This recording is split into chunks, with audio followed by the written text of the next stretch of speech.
왜 나 같은 거지 노인네한테 이런 걸 주나? 배고픈 건 죄가 아니라고 저희 엄마가 그러셨거든요. 허름한 분식집 뒤편 한 노인이 비를 맞은 채 서 있었습니다. 거지 같은 행색의 노인을 모두가 피해가고 있었죠. 그때 분식집 안에서 한 여자가 뛰쳐나와 갓 만든 김밥 한 줄을 내밀었어요. 그녀는 전혀 알지 못했습니다. 눈앞에 노인이 노숙자의 모습으로 변장해 자신을 시험하러 온 대기업 회장이자 예비 시아버지라는 사실을요. 하지만 노인도 몰랐습니다. 이 여자가 건넨 김밥 한 줄이 자신의 70평생을 송두리째 뒤흔들어 놓을 줄은 말이죠. 사연 시작 전 구독과 좋아요를 눌러주시고 어디서 듣고 계신지 댓글 남겨주시면 그곳으로 행운이 가득 깃들기를 바라겠습니다. 한 초등학교 앞 골목이었습니다. 오후 2시 반 수업을 마친 노란 병아리 같은 아이들이 교문 밖으로 쏟아져 나오는 시간이었죠. 골목 한편에 자리 잡은 작은 분식집. 태양 분식에서는 28살 젊은 여자가 쉴 틈 없이 튀김판을 휘젓고 있었습니다. 이름은 이윤서. 또래 친구들은 예쁜 카페에서 셀카를 찍거나 취업 준비에 열을 올리거나 연애에 한창일 나이였습니다. 하지만 윤서의 손에는 세련된 핸드백 대신 무거운 국자가 들려 있었어요. 이마에 송글송글 맺힌 땀방울을 손등으로 훔치면서도 그녀의 목소리만큼은 밝았습니다. 얘들아, 천천히 와. 컵떡볶이 금방 나오니까 줄 서자. 기름 냄새가 잔뜩 배어있는 앞치마가 조금은 답답할 법도 한데 아이들을 바라보는 윤서의 눈매는 싱그럽기만 했습니다. 28이라는 나이가 무색할 만큼 그녀의 눈가에는 삶의 무게가 잔잔히 내려앉아 있었지만 그 속에서도 꺼지지 않는 불씨 같은 생기가 반짝이고 있었죠. 가게 안쪽 구석, 낡은 플라스틱 의자 위에서는 5살배기 사내아이가 혼자만의 놀이에 푹 빠져 있었습니다. 윤서의 아들 태양이었어요. 태양이는 엄마가 며칠 밤을 새워가며 바느질에서 만들어준 낡은 캔버스 가방을 꼭 껴안고 장난감 자동차를 굴리고 있었습니다. 가방 한 귀퉁이에는 비뚤비뚤한 솜씨로 우리 태양이 보물 가방이라는 자수가 놓여 있었죠. 윤서는 떡볶이를 저으면서도 틈틈이 아들을 힐끗힐끗 바라보았습니다. 그때마다 입가에 엷은 미소가 번졌어요. 비싼 브랜드 가방은 못해줘도 엄마의 온기가 담긴 이 가방이 아들의 등 뒤를 든든하게 지켜주길 바라는 마음이었습니다. 그렇게 평화로운 오후가 흘러가고 있었습니다. 그런데 그 평화가 깨지는 데는 단 3초도 걸리지 않았어요. 엄마, 나 공놀이 할래. 태양이가 갑자기 의자에서 벌떡 일어나더니 가게 밖으로 달려나갔습니다. 마침 다른 어린이집 하원 차량에서 내리는 친구를 발견한 거였어요. 태양이는 반갑게 손을 흔들며 친구를 향해 뛰어갔습니다. 그 순간 아이가 아끼던 노란 고무공이 손에서 빠져나가 도로 한복판으로 대굴대굴 굴러갔습니다. 공아, 기다려. 아이의 짧은 발걸음이 무작정 차도를 향했습니다. 5살짜리 아이에게 위험을 판단할 여유 따위는 없었어요. 오직 굴러가는 노란 공만이 온 세상의 전부였으니까요. 바로 그때였습니다. 코너를 돌아 나오던 검은색 세단 한 대가 무서운 속도로 돌진해 왔습니다. 기익. 비명 같은 타이어 마찰음이 좁은 골목을 찢어발겼습니다. 그 소리는 마치 누군가의 심장을 쥐어짜는 것처럼 날카롭고 처절했어요. 윤서는 생각할 겨를도 없었습니다. 몸이 먼저 움직였습니다. 손에 들고 있던 국자가 바닥에 떨어지는 소리도 들리지 않았어요. 가게 문을 박차고 나가는 순간 온 세상이 느리게 흘러가는 것만 같았습니다. 태양아. 목에서 터져나온 비명은 자신의 것인지도 몰랐습니다. 심장이 입 밖으로 튀어나올 것 같은 공포 속에서도 윤서의 몸은 본능적으로 아들을 향해 날아갔습니다. 엄마라는 이름이 가진 힘이었을까요? 쓰러지는 순간 아스팔트 바닥에 무릎이 거칠게 갈려나갔습니다. 윤서는 이를 악물었습니다. 악착같이 아이를 품 안으로 끌어당겨 콘크리트 인도 쪽으로 몸을 던졌어요. 콰당! 둔탁한 소리와 함께 두 사람의 몸이 보도블록 위로 구르고 거대한 검은 차체는 아이가 서 있던 자리에서 불과 한 뼘도 안 되는 곳에 멈춰 섰습니다.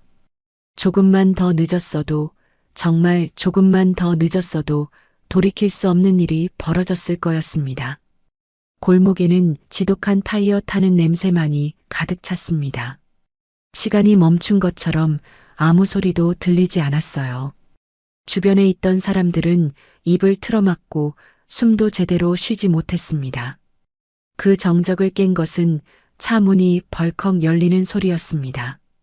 하얗게 질린 얼굴의 남자가 차에서 뛰어내렸습니다. 30대 초반으로 보이는 남자였어요.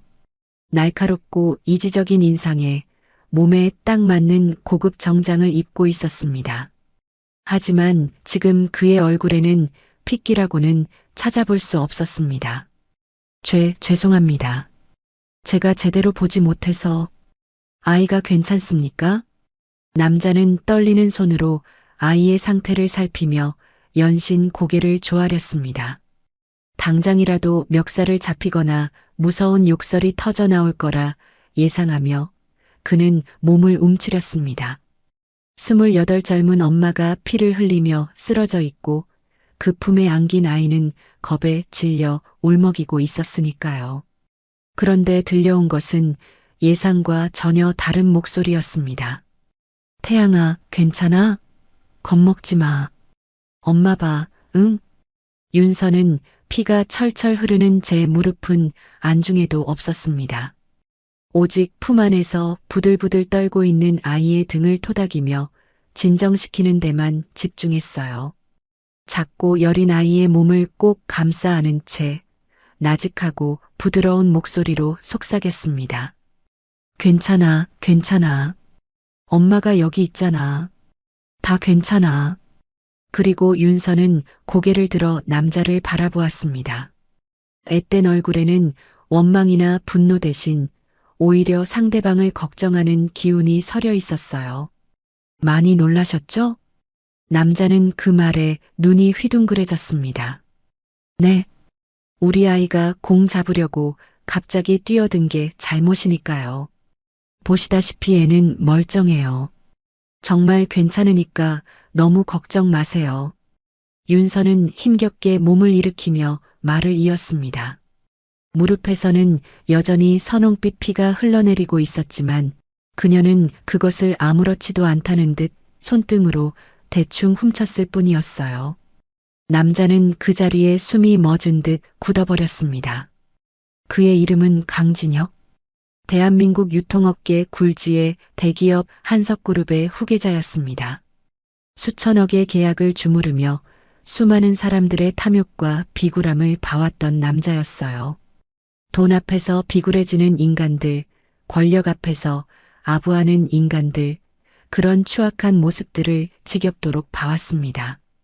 그런데 지금 눈앞에 이 여자는 대체 뭐란 말입니까? 당장이라도 소리를 지르고 욕을 퍼부어도 모자랄 판에 피를 흘리면서도 운전자를 걱정하다니요. 진혁은 멍하니 서서 윤서를 바라보았습니다. 자신의 상처보다 타인의 당혹감을 먼저 살피는 이 젊은 엄마의 눈빛은 진혁의 영혼, 깊숙한 곳에 경이로운 충격을 주었습니다. 어떻게 저런 상황에서 남을 먼저 걱정할 수 있는 거지? 진혁은 자신도 모르게 한 발짝 다가섰습니다. 윤서의 얼굴을 좀 더 자세히 보고 싶었어요. 수수한 차림의 고된 주방일로 거칠어진 손마디, 하지만 그 투명하고 맑은 눈빛만큼은 그 어떤 보석보다 빛나 보였습니다. 저기요. 병원에 가셔야 해요. 무릎이 많이 다치셨잖아요. 진혁의 목소리가 떨렸습니다. 평소 냉철하기로 소문난 그였지만 지금 이 순간만큼은 어쩔 줄을 몰랐어요. 윤서는 고개를 저었습니다. 괜찮아요. 저희 가게 돌아가야 해서요. 손님들이 기다리고 있거든요. 그녀는 태양이의 손을 잡고 돌아서려 했습니다. 하지만 몇 걸음 떼기도 전에 아릿한 통증이 올라오며 몸이 휘청였어요. 아드레날린이 빠져나가자 비로소 느껴지는 고통이었습니다. 진혁이 황급히 다가와 그녀의 가느다란 팔을 붙잡았습니다. 아니요, 제가 안 괜찮습니다. 진혁의 목소리에 간절함이 묻어났습니다. 제 눈앞에서 사람이 피를 흘리는데 어떻게 그냥 갑니까? 아이도 겉보기에만 멀쩡한 걸 수도 있어요. 제발요, 병원까지만 모셔다 드리게 해주세요. 윤서는 잠시 망설였습니다. 진혁의 눈을 올려다보았어요. 그 눈에는 진심이 담겨 있었습니다. 단순한 사과나 책임감이 아니라 정말로 걱정하는 마음이 느껴졌습니다. 윤서는 겁에 질려 제 옷자락만 꽉 쥐고 있는 태양이를 내려다보았습니다. 아이의 작은 손이 떨리고 있었어요. 태양아, 병원 가서 선생님 잠깐 보고 올까? 아이가 조용히 고개를 끄덕였습니다. 윤서는 결국 진혁의 차에 올랐습니다. 차 안에는 은은한 가죽향과 세련된 향수 냄새가 감돌았습니다. 기름 냄새와 떡볶이 소스 향이 잔뜩 배어 있는 자신의 앞치마가 이 고급스러운 공간에 너무 이질적인 것 같아서 윤서는 자꾸만 몸을 움츠렸어요. 시선을 창밖으로 돌리며 어깨를 잔뜩 웅크린 그녀의 모습이 진혁의 눈에 들어왔습니다. 진혁은 핸들을 잡은 채 사이드 미러로 윤서를 힐끗 보았습니다.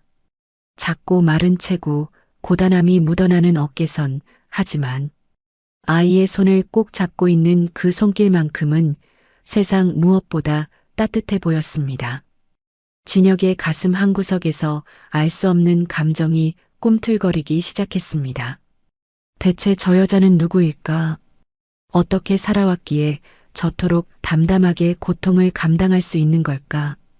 진혁은 그날 자신의 삶에 처음으로 진짜 질문을 던지게 되었습니다. 그리고 그것은 두 사람의 운명을 뒤바꿀 거대한 이야기의 시작이었습니다. 병원까지 가는 길은 그리 멀지 않았습니다. 하지만 윤서에게 그 시간은 마치 영원처럼 느껴졌어요.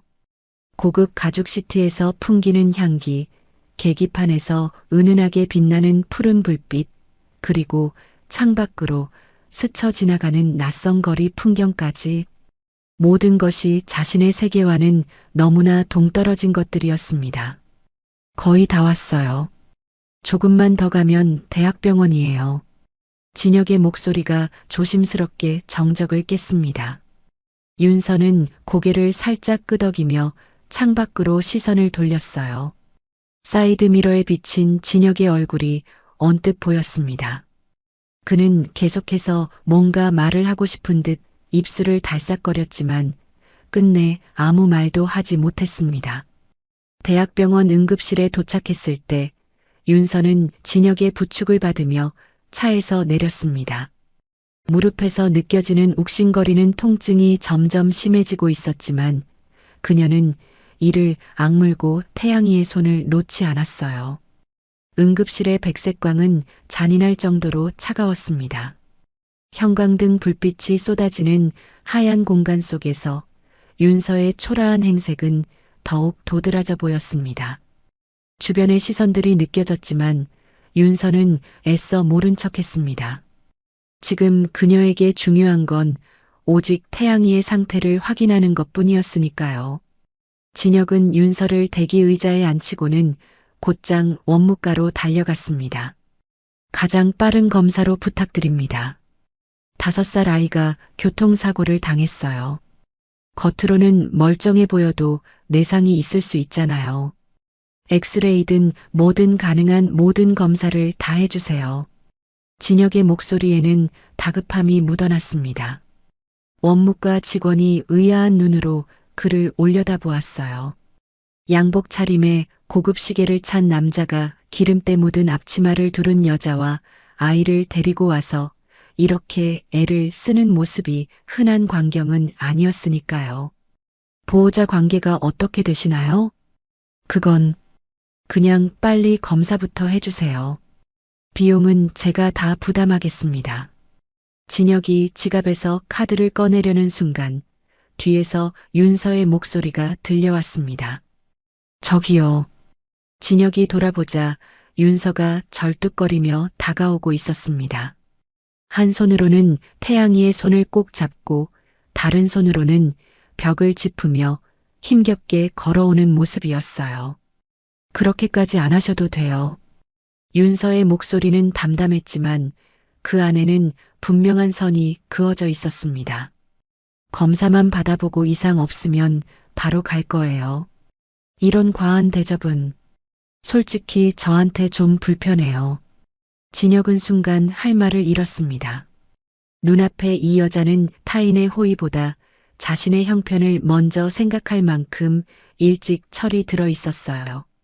아니, 어쩌면 철이 들 수밖에 없었던 것인지도 모릅니다. 진혁은 더 이상 고집을 부리지 못하고 고개를 끄덕였습니다. 알겠습니다. 그럼 기본 검사만이라도. 네, 그 정도면 충분해요. 감사합니다. 윤서는 담담하게 대답하고는 태양이를 데리고 접수 창구로 향했습니다. 진혁은 그런 그녀의 뒷모습을 물끄러미 바라보다가 복도 한편에 있는 플라스틱 의자에 털썩 주저앉았습니다. 시간이 얼마나 흘렀을까요? 진혁은 의자에 앉아 멍하니 응급실 풍경을 바라보고 있었습니다. 분주하게 오가는 의료진들, 환자를 실어 나르는 들것들, 그리고 걱정스러운 표정으로 서성이는 보호자들. 그 수많은 사람들 사이에서 진혁의 시선은 오직 한 곳에만 머물러 있었어요. 복도 저편 처치실 앞 의자에 앉아 있는 윤서와 태양이었습니다. 윤서는 아들의 손을 꼭 맞잡은 채 눈을 지그시 감고 있었습니다. 태양이는 엄마의 무릎에 얼굴을 파묻고 조용히 앉아 있었습니다. 아까까지 덜덜 떨던 아이가 엄마의 품에 안기자 조금은 안정을 찾은 것 같았죠. 진혁은 그 모습을 보며 이상한 감정에 사로잡혔습니다. 진혁의 세계에서 여자란 화려한 보석과 명품으로 치장된 존재들이었습니다. 값비싼 드레스를 입고 샴페인 잔을 기울이며 우아하게 미소 짓는 여자들, 자신의 재력을 탐내며 능숙하게 아양을 떠는 여자들, 그런 여자들만 봐왔던 진혁에게 지금 눈앞의 윤서는 완전히 다른 세계의 존재처럼 느껴졌어요. 아무것도 걸치지 않았는데 왜 저토록 빛이 나는 걸까? 부족해 보이는데 왜 저토록 단단해 보이는 걸까? 진혁은 태어나 처음 느껴보는 묘한 끌림에 사로잡혔습니다. 이윤서 님, 처치실로 들어와 주세요. 간호사의 호출에 윤서가 자리에서 일어났습니다. 태양이를 복도 의자에 앉혀두려다가 불안한 듯 두리번거리는 아이의 모습에 망설였어요. 그때 진혁이 자리에서 일어나 다가왔습니다. 제가 잠깐 봐드릴까요? 처치받으시는 동안만요. 윤서는 잠시 진혁의 얼굴을 살펴보다가 조심스럽게 고개를 끄덕였습니다.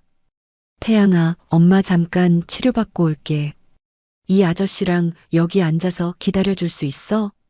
응. 엄마 금방 와? 응, 금방 올게. 착하게 기다려. 윤서가 처치실로 들어가자 진혁은 어색하게 태양이 옆에 앉았습니다.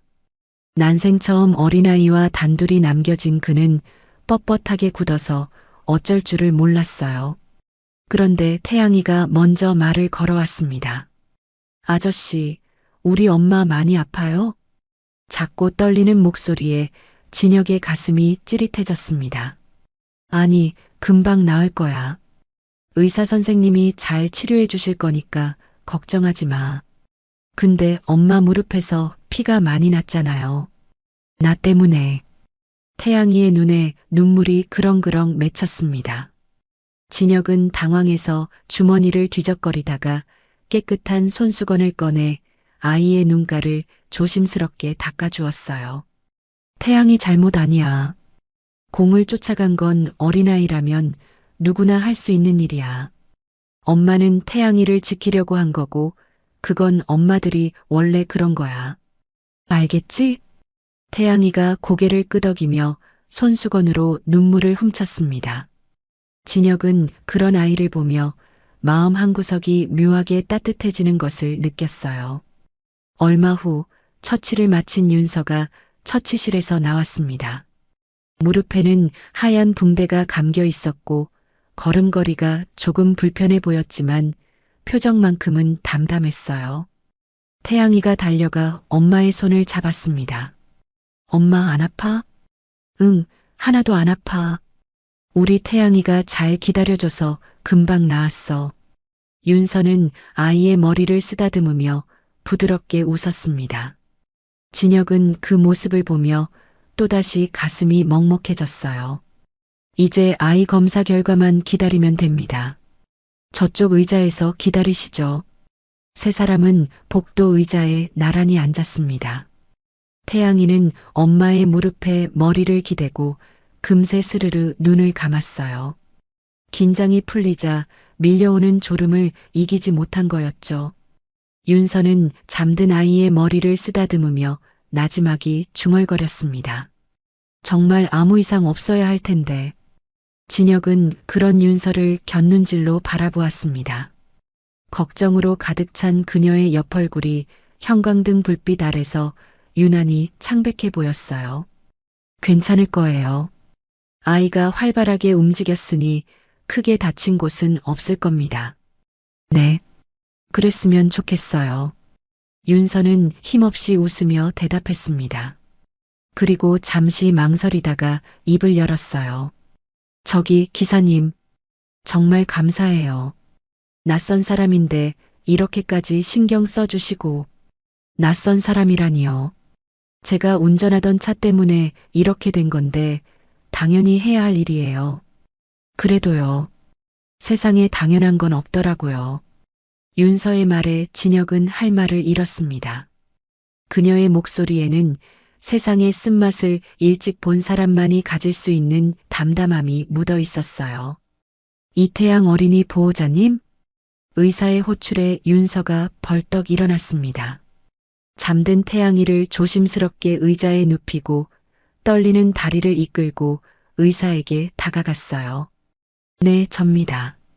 검사 결과가 어떻게 나왔나요? 검사 결과 아무 이상 없습니다. 타박상뿐이에요. 크게 걱정 안 하셔도 됩니다. 그 말이 떨어지는 순간이었습니다.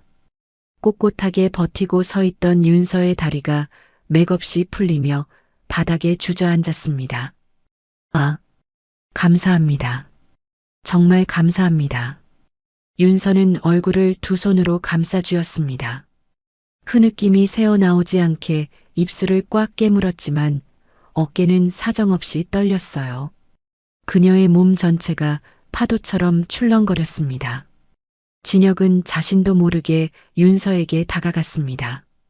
그녀의 어깨에 손을 올리려다 멈칫했어요. 감히 손을 댈 수가 없었습니다. 그녀가 흘리는 눈물은 단순한 안도가 아니었습니다. 홀로 이 작은 아이를 지켜내기 위해 매일 밤 삼켰을 두려움. 아무도 기댈 곳 없이 온 세상의 짐을 홀로 지고 있었을 책임감. 혹시라도 아이에게 무슨 일이 생기면 어쩌나 하는 공포. 그 모든 것들이 한꺼번에 터져나오는 고귀한 감정이었습니다. 진혁은 조용히 수납창구로 향했습니다.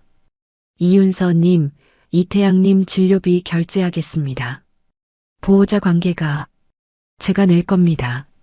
진혁은 단호하게 말하고 카드를 내밀었습니다. 직원이 의아한 표정을 지었지만 더 이상 묻지 않고 결제를 진행했어요. 결제를 마치고 돌아온 진혁은 겨우 진정한 윤서에게 다가갔습니다. 그리고 잠시 망설이다가 조심스럽게 입을 열었어요. 보상은 됐다고 하시니까 그건 더 이상 말씀 안 드릴게요. 대신 혹시 나중에라도 애가 어디 아프거나 불편한 데 있으면 꼭 연락 주세요. 제 마음 편하자고 드리는 거니까 거절하지 마시고요. 진혁은 주머니에서 휴대폰을 꺼내 번호를 보여주었습니다. 윤서는 잠시 망설이다가 고개를 끄덕이며 자신의 낡은 휴대폰을 꺼냈어요. 액정 한쪽 구석이 금이 가 있는 몇 년은 된 듯한 오래된 기종이었습니다. 감사해요. 그런데 성함이 어떻게 되세요? 아, 강진혁입니다. 윤서는 번호를 저장하며 나지막이 되뇌었습니다.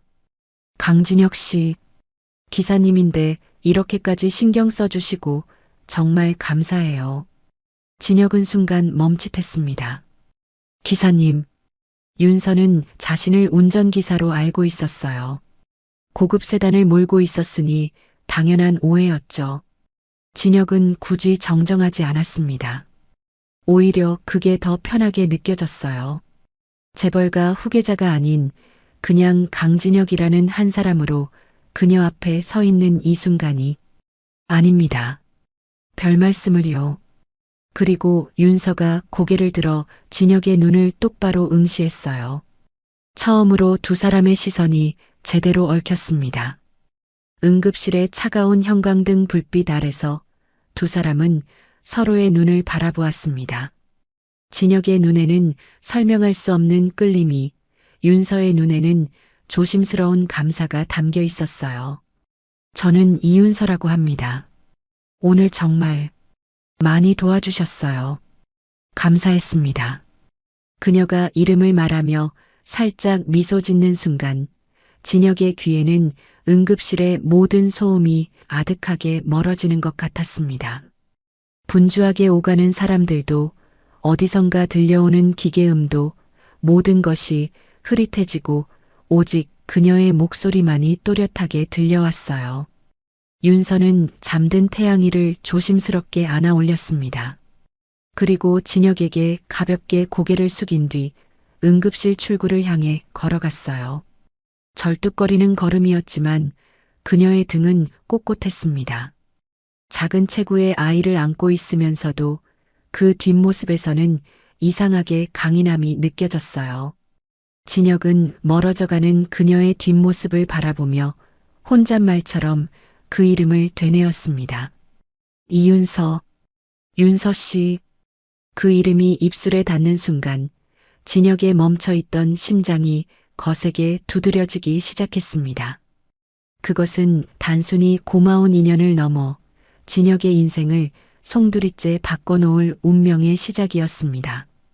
그날 이후 진혁의 일상은 기묘하게 뒤틀렸습니다. 점심시간이면 을에 향하던 최고급 호텔 레스토랑 대신 그는 핸들을 꺾어 낡은 건물이 다닥다닥 붙은 초등학교 앞 골목으로 향했어요. 광택이 흐르는 고급 수트를 차려입은 진혁이 좁고 허름한 태양 분식의 플라스틱 의자에 앉아 떡볶이를 먹는 광경은 그 자체로 이질적이었습니다. 처음에는 며칠에 한 번이었습니다. 그러다 일주일에 서너 번이 되었고 어느새 매일이 되어버렸어요. 어서 오세요, 기사님. 윤서는 이제 진혁이 문을 열고 들어오면 자연스럽게 인사를 건넸습니다. 항상 같은 자리, 창가 쪽 구석 테이블에 앉는 그를 위해 자리를 비워두기까지 했죠. 오늘도 컵떡볶이로 드릴까요? 네, 오늘은 순대도 추가해 주세요. 진혁은 메뉴판을 보지도 않고 주문했습니다. 사실 뭘 먹는지는 중요하지 않았어요. 그저 이 작은 공간에서 윤서의 분주한 뒷모습을 바라보고 태양이의 제잘거리는 목소리를 듣는 것만으로도 충분했으니까요. 그러던 어느 날이었습니다.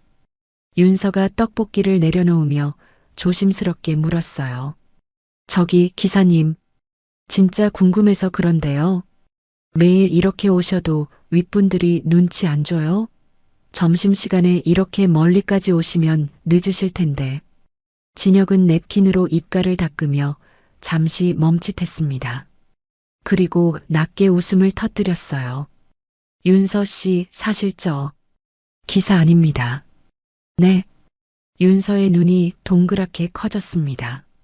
진혁은 양복 안주머니에서 명함 한 장을 꺼내 테이블 위에 올려놓았어요. 깔끔한 검은색 바탕에 금색 글씨가 새겨진 고급스러운 명함이었습니다. 한석그룹 전략기획본부 상무 강진혁. 윤서는 명함을 집어들고 한참을 내려다보았습니다. 한석그룹이라면 대한민국에서 손꼽히는 대기업이었어요. 그런 곳의 상무라면 그럼 그날 그 차도 제 차였어요. 죄송합니다. 처음에 굳이 정정하지 않은 건 그냥 편하게 대해주시는 게 좋아서였어요. 윤서의 표정이 복잡하게 일그러졌습니다. 당혹감, 부끄러움, 그리고 알 수 없는 서운함이 뒤섞인 얼굴이었어요. 그러니까 이렇게 큰 회사 임원분이 매일 이런 허름한 분식집에 허름하다니요. 저한테는 서울에서 제일 맛있는 집인데요. 진혁이 진지하게 말했습니다. 그의 눈에는 거짓이 없었어요. 그리고 윤서 씨 부탁이 있어요. 앞으로 기사님 말고 그냥 진혁 씨라고 불러주시면 안 될까요? 윤서 씨한테는 그냥 편한 사람이고 싶어서요. 윤서의 볼이 발그레하게 달아올랐습니다. 진혁 씨라고 할게요. 그럼 두 사람 사이에 낯선 설렘이 피어오르는 순간이었습니다. 그렇게 며칠이 더 지났습니다. 어느 날 손님이 몰려 바쁜 윤서를 대신해 진혁이 태양이를 돌보게 되었어요. 가게 구석 작은 테이블에서 그림을 그리던 태양이가 스스럼 없이 진혁의 무릎 위로 기어 올라왔습니다. 아저씨, 이거 봐요. 내가 그린 엄마예요. 태양이가 내민 삐뚤삐뚤한 스케치북에는 빨간 앞치마를 두르고 웃고 있는 윤서의 모습이 그려져 있었어요. 그 옆에는 아주 크게 그려진 노란 고무공도 있었습니다. 우와, 태양이 그림 정말 잘 그린다. 엄마 예쁘게 그렸네. 엄마는 떡볶이 만들 때 제일 예뻐요. 태양이가 해맑게 웃었습니다. 그러다 갑자기 목소리를 낮추며 말했어요. 근데 엄마 가끔 밤에 몰래 울어요. 진혁의 손이 멈췄습니다. 내가 아파서 그런가 봐요. 내가 자꾸 아프니까 엄마가 힘든가 봐.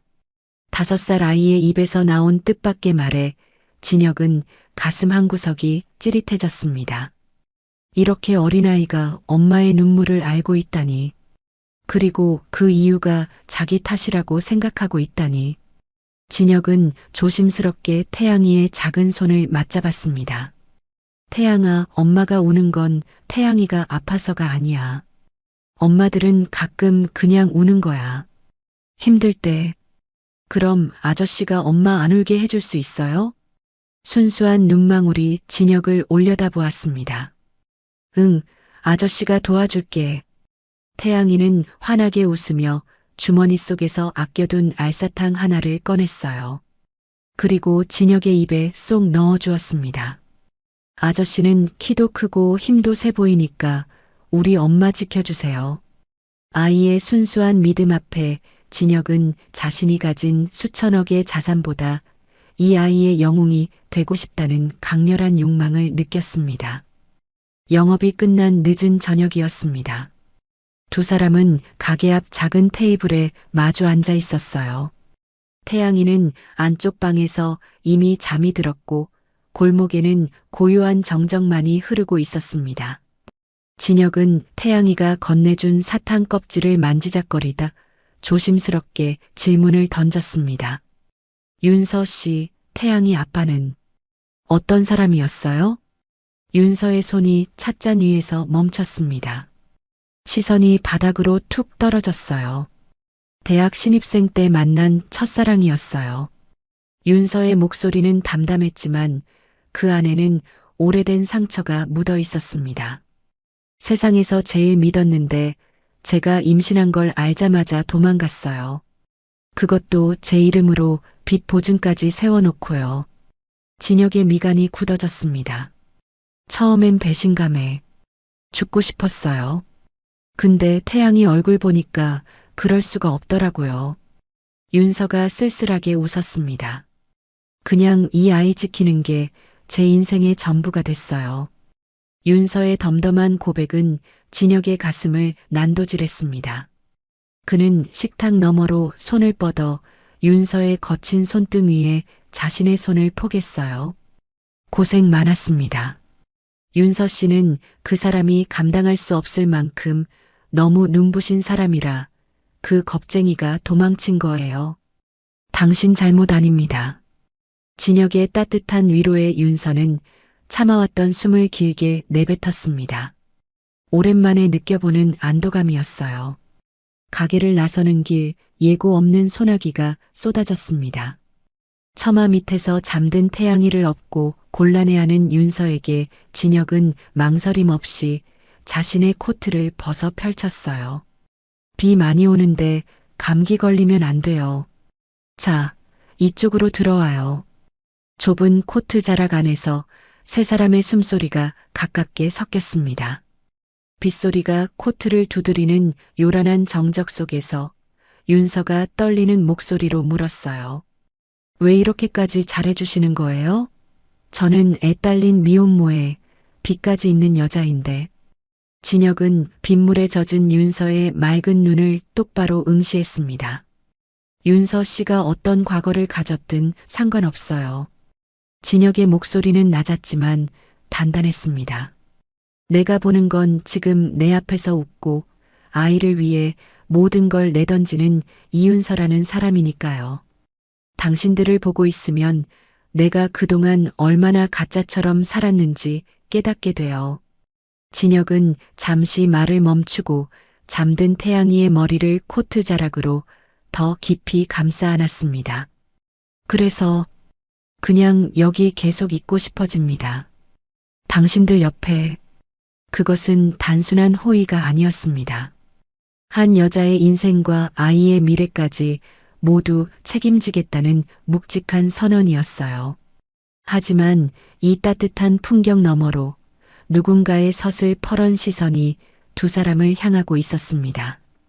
대한민국 유통업계 굴지의 대기업 한석그룹의 강석주 회장. 아들의 이상한 행적을 보고받은 그의 눈빛이 차갑게 빛나고 있었습니다. 한석그룹 본사 40층 회장실.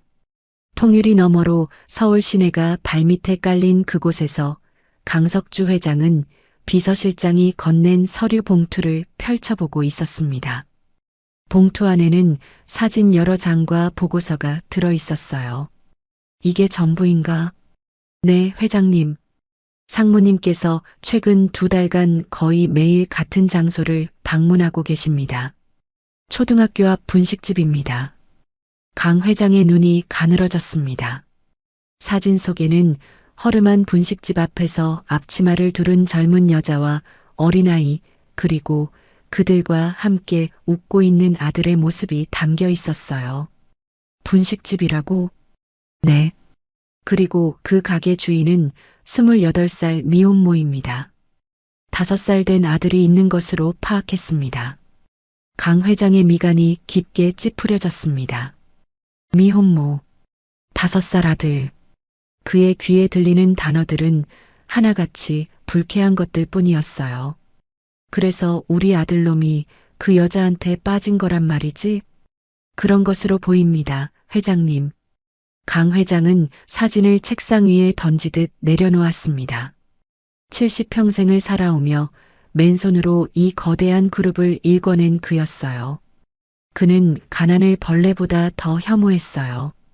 가난한 자들은 게으르거나 교활하거나 둘 중 하나라고 믿었습니다.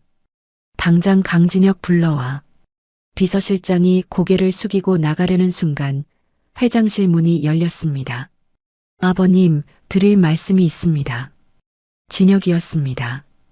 그는 굳은 표정으로 아버지의 책상 앞까지 걸어왔어요. 마치 이 순간을 오래전부터 준비해온 사람처럼 그의 눈빛은 흔들림 없이 단단했습니다. 강 회장은 비서실장에게 눈짓을 보내 내보낸 뒤 차갑게 아들을 바라보았습니다.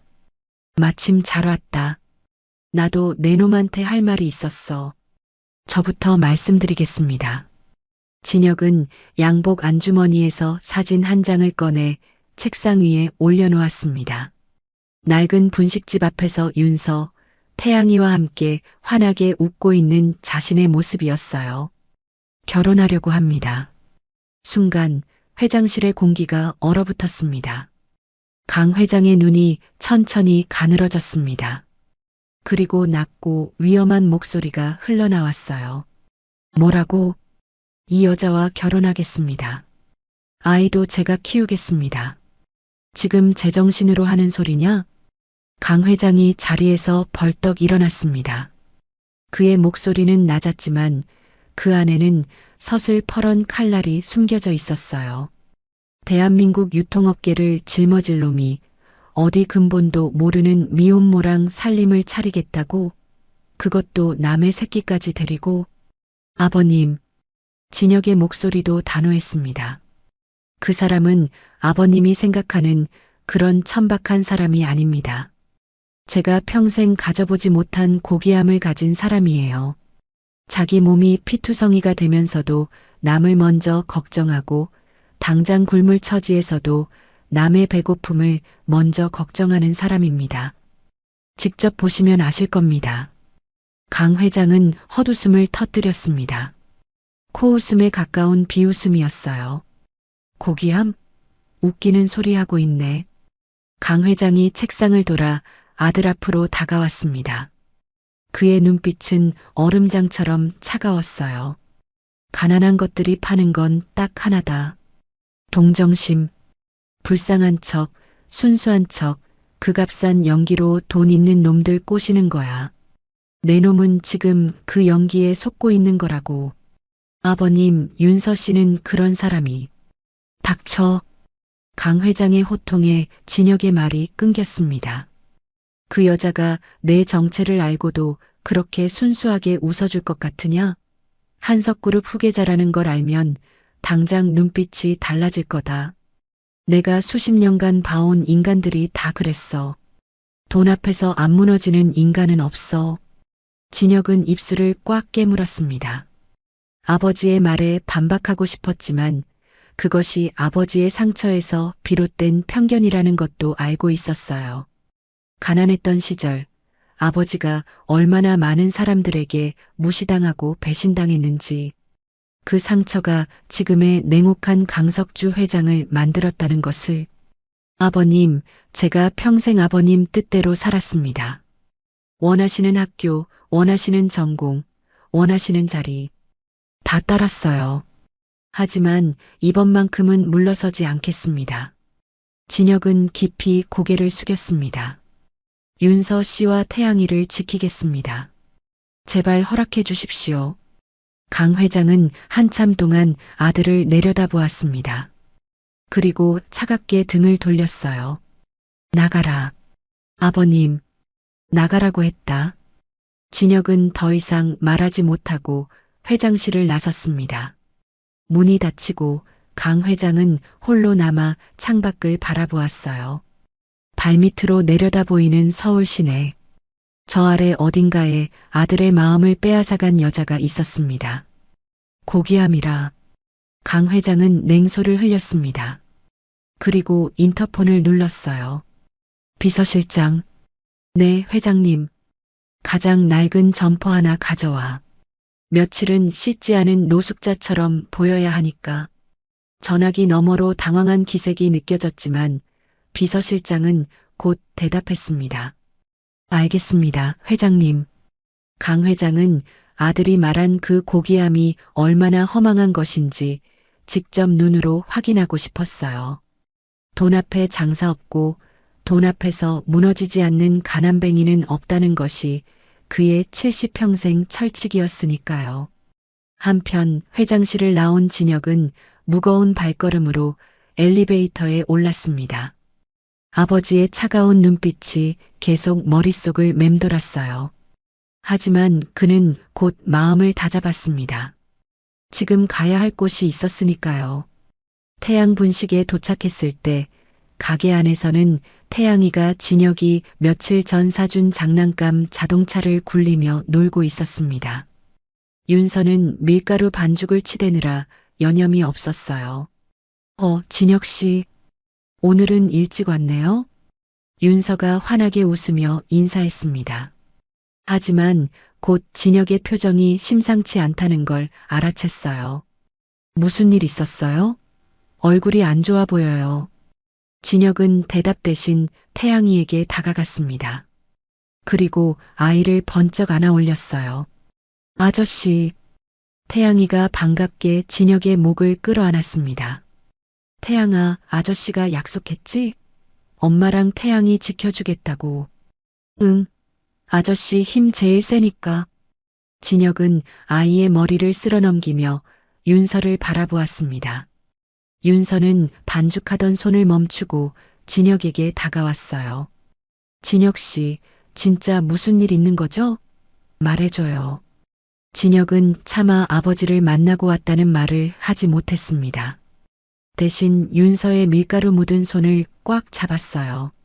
아무것도 아닙니다. 그냥 우리가 함께할 시간이 조금 더 험난할 수도 있다는 생각이 들어서요. 윤서의 눈빛이 흔들렸습니다. 험난하다니, 그게 무슨... 그래도 나 믿어줄 수 있죠? 진혁의 눈이 간절하게 윤서를 바라보았습니다. 윤서는 직감적으로 깨달았어요. 이 사람이 짊어진 삶의 무게가 자신과는 비교도 안 될 만큼 거대하다는 것을, 한석그룹이라는 이름 뒤에 숨겨진 복잡한 것들이 있다는 것을. 윤서는 떨리는 손으로 진혁의 뺨을 어루만졌습니다. 믿어요. 진혁 씨가 뭘 짊어지고 있는지 다 몰라도 진혁 씨 마음은 진짜라는 거 알아요. 진혁은 윤서의 손을 자신의 뺨에 꼭 붙잡으며 눈을 감았습니다. 다음 날 한석그룹 회장 집무실. 강 회장은 거울 앞에 서 있었습니다. 억만금의 가치가 있는 최고급 정장을 벗어 던지고 시장통에서나 볼 법한 낡은 점퍼를 걸친 자신의 모습이 거울에 비쳤어요. 낡아서 올이 풀린 소매, 얼룩덜룩한 때, 자국, 구겨진 천. 모자를 깊게 눌러 쓰자 그의 모습은 완전히 달라져 있었습니다. 거울 속에서 수십 년 전 판자촌에서 멸시당하며 살던 자신의 옛 모습이 희미하게 겹쳐 보였습니다. 굶주림에 지쳐 쓰러졌던 날들, 돈이 없다는 이유로 사람 취급도 못 받던 시절, 강 회장은 이를 악물었어요. 가식적인 것. 강 회장은 거울 속 자신을 노려보며 중얼거렸습니다. 내가 우리 아들의 눈을 멀게 했느냐? 내 직접 그 가면을 벗겨주마. 내가 돈 앞에서 얼마나 추악해질 수 있는지 똑똑히 지켜보겠다. 강 회장은 발걸음을 옮기기 시작했습니다. 아들이 매일같이 드나든다는 그 작은 성역, 태양 분식을 향해서요. 재벌가의 수장이 노숙자의 탈을 쓰고 허름한 골목길로 스며드는 순간이었습니다. 두 사람의 사랑을 뒤흔들 거대한 폭풍이 이제 막 예고되고 있었습니다. 태양 분식 건너편 골목 어귀, 대한민국 유통업계를 호령하던 강석주 회장이 낡은 점퍼 소매에 손을 찔러 넣은 채 쪼그려 앉아 있었습니다. 며칠은 감지하는 듯 부스스한 머리카락이 모자 밑으로 삐져나와 있었고 때자국이 묻은 모자는 얼굴을 깊게 가리고 있었어요. 누구도 그를 한석그룹의 회장이라 의심치 않을 완벽한 노숙자의 몰골이었습니다. 강 회장의 눈은 사냥감을 노리는 맹수처럼 번뜩이며 가게 안을 응시하고 있었어요. 그래, 어디 얼마나 대단한 연기를 하나 보자. 강 회장은 속으로 중얼거렸습니다. 내 아들로 앞이 아닐 때도 그 천사 같은 얼굴이 유지되는지, 손님이 없을 때는 어떤 표정을 짓는지, 돈 없는 손님한테는 어떻게 구는지 다 지켜봐 주마. 점심시간이 지나자 가게 안이 한산해졌습니다. 강 회장은 윤서의 일거수일투족을 놓치지 않고 관찰했어요. 손님에게 거스름 돈을 줄 때 손가락을 슬쩍 속이지는 않는지, 손님의 행색에 따라 눈빛이 달라지지는 않는지, 비싼 옷을 입은 손님에게만 친절하게 구는 건 아닌지. 하지만 시간이 지날수록 강 회장의 미간은 묘하게 비틀렸습니다. 예상했던 여우 같은 속물의 모습은 어디에도 없었어요. 무거운 쟁반을 들고 분주히 움직이는 윤서의 뒷모습에서는 지독할 정도로 성실한 삶의 냄새만 났습니다. 허름한 차림의 노인에게도, 교복을 입은 학생에게도, 양복을 빼입은 직장인에게도 그녀의 미소는 한결같았어요. 맛있게 드세요. 천천히 드시고 가세요. 오늘 하루도 힘내세요. 윤서가 손님들에게 건네는 인사는 늘 똑같았습니다. 강 회장은 그녀의 표정에서 가식의 흔적을 찾으려 했지만 찾을 수가 없었어요. 그것이 오히려 그를 불편하게 만들었습니다. 연기를 잘하는 거야. 분명히 그럴 거야. 강 회장은 스스로를 다독이며 자리를 지켰습니다. 그때였습니다. 초등학생 서너 명이 우르르 가게 안으로 들이닥쳤어요. 낡은 체육복을 입은 아이들이었습니다. 아이들은 카운터 앞에 서서 주머니를 한참 뒤적거렸어요. 그리고 꼬깃꼬깃한 1,000원짜리 몇 장과 10원짜리 동전들을 카운터 위에 펼쳐놓았습니다. 강 회장은 눈을 가늘게 떴습니다. 저 돈으로는 떡볶이 1인분 값도 채 되지 않았어요. 사장님, 아이들 중 가장 나이가 많아 보이는 여자아이가 기죽은 목소리로 말했습니다. 저희 이거밖에 없는데 조금만 먹을 수 있을까요? 4명이서 나눠 먹을게요. 강 회장은 콧방귀를 쳤습니다. 저런 건 돌려보내야지. 장사가 뭔지 모르나. 저렇게 하다간 한 달도 못 가서 망할 거야. 그런데 윤서의 반응은 예상과 완전히 달랐습니다.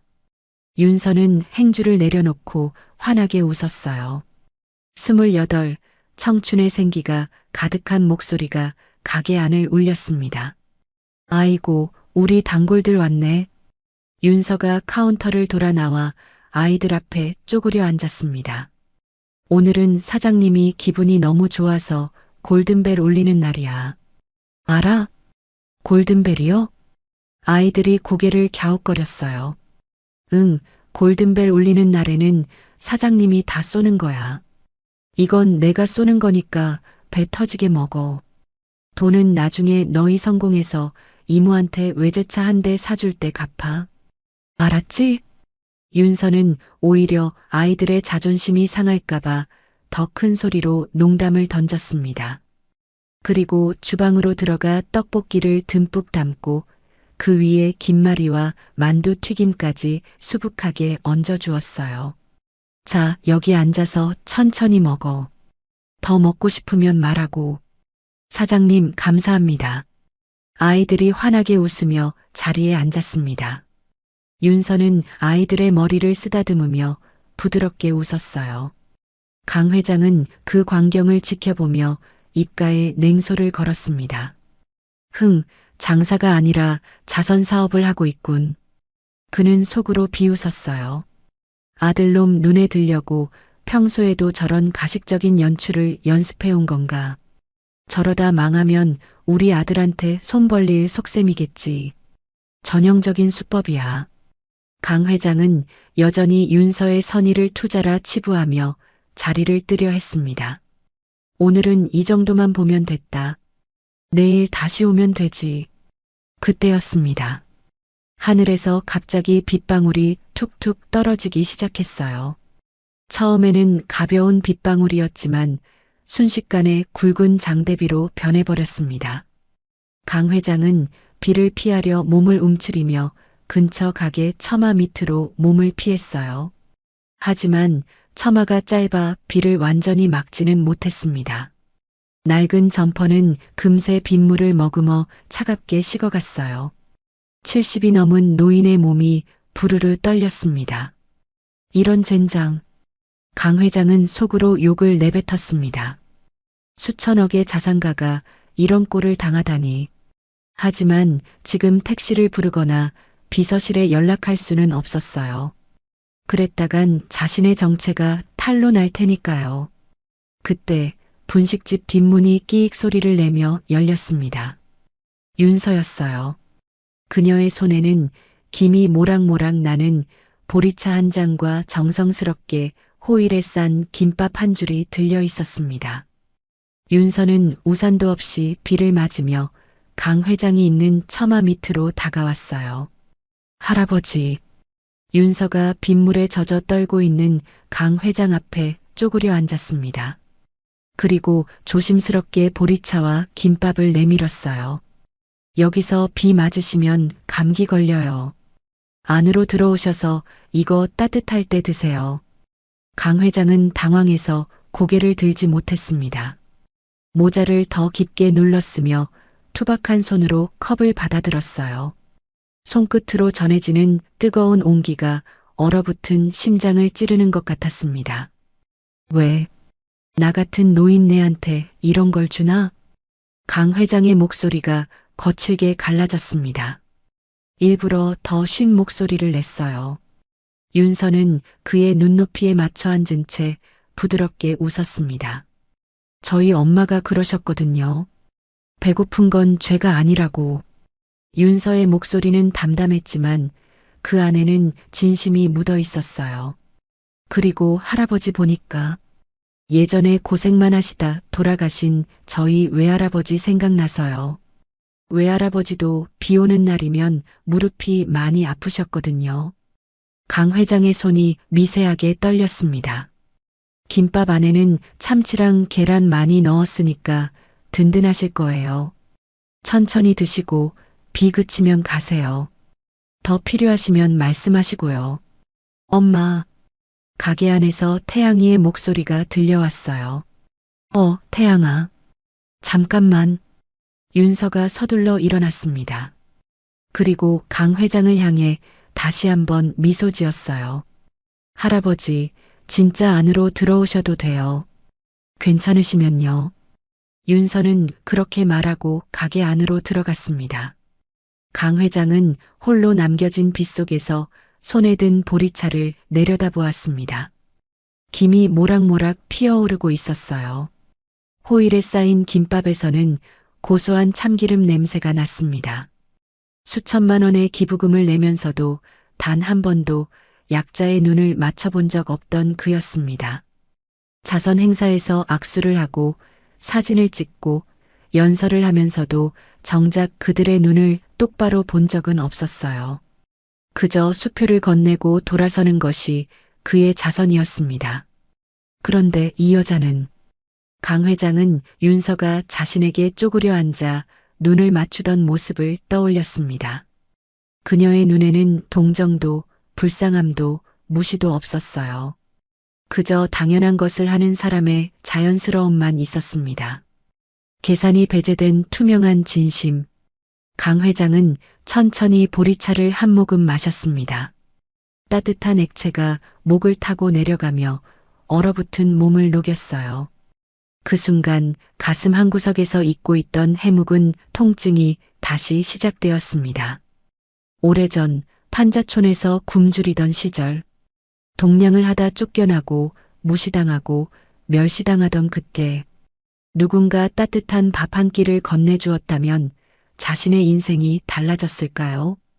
강 회장은 고개를 저었습니다. 아니야. 이건 연기야. 분명히 연기일 거야.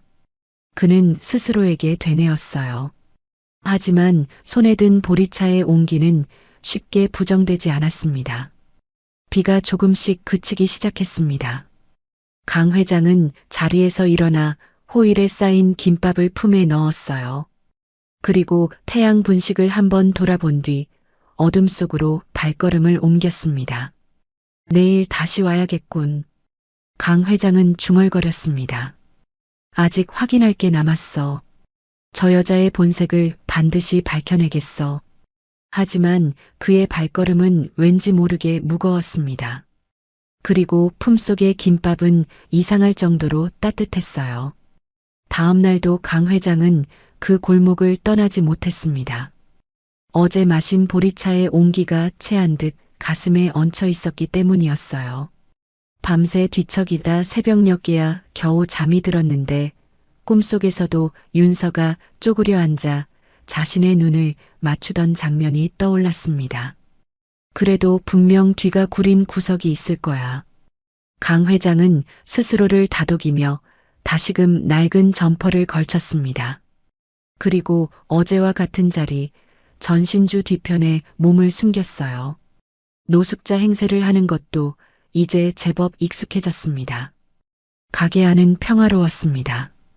윤서가 카운터에 앉아 태양이의 삐뚤삐뚤한 받아쓰기 노트를 들여다보고 있었어요. 아이가 연필을 꼭 쥐고 한 글자 한 글자 또박또박 쓰는 모습을 지켜보던 윤서가 까르르 웃음을 터뜨렸습니다. 태양아, 이건 사과인데 사과가 됐네? 틀렸어요? 응, 여기 봐. 과자가가 자랑 다르지. 다시 한번 써볼까? 네. 태양이가 열심히 연필을 움직이는 모습, 그리고 그런 아이를 바라보며 환하게 웃는 윤서의 모습. 강 회장은 그 평화로운 풍경을 멀찍이서 지켜보았습니다. 저런 게 행복인 건가? 강 회장은 문득 그런 생각이 들었어요. 수천억의 자산을 가지고도 느껴보지 못한 평온함이 저 작은 분식집 안에 있었습니다. 돈으로 살 수 없는 것. 강 회장은 그것이 무엇인지 알 것 같으면서도 인정하고 싶지 않았어요. 그때였습니다. 골목 입구로 검은색 승합차 한 대가 거칠게 들이닥쳤어요. 타이어가 끼익 소리를 내며 급정거했고 차 문이 벌컥 열리더니 험상궂은 산에 셋이 뛰어내렸습니다. 문신이 목덜미까지 올라온 사내들이었어요. 한눈에 봐도 평범한 사람들이 아니었습니다. 강 회장의 눈이 가늘어졌습니다. 저놈들은 사내들이 거침없이 태양 분식의 문을 벌컥 열었습니다. 야, 이윤서, 너 여기 있는 거 다 안다. 쾅! 우두머리로 보이는 사내가 발길질 한 번에 테이블을 뒤집었어요. 아이들이 먹다 남은 떡볶이 그릇이 바닥에 나뒹굴며 빨간 양념이 사방으로 튀었습니다.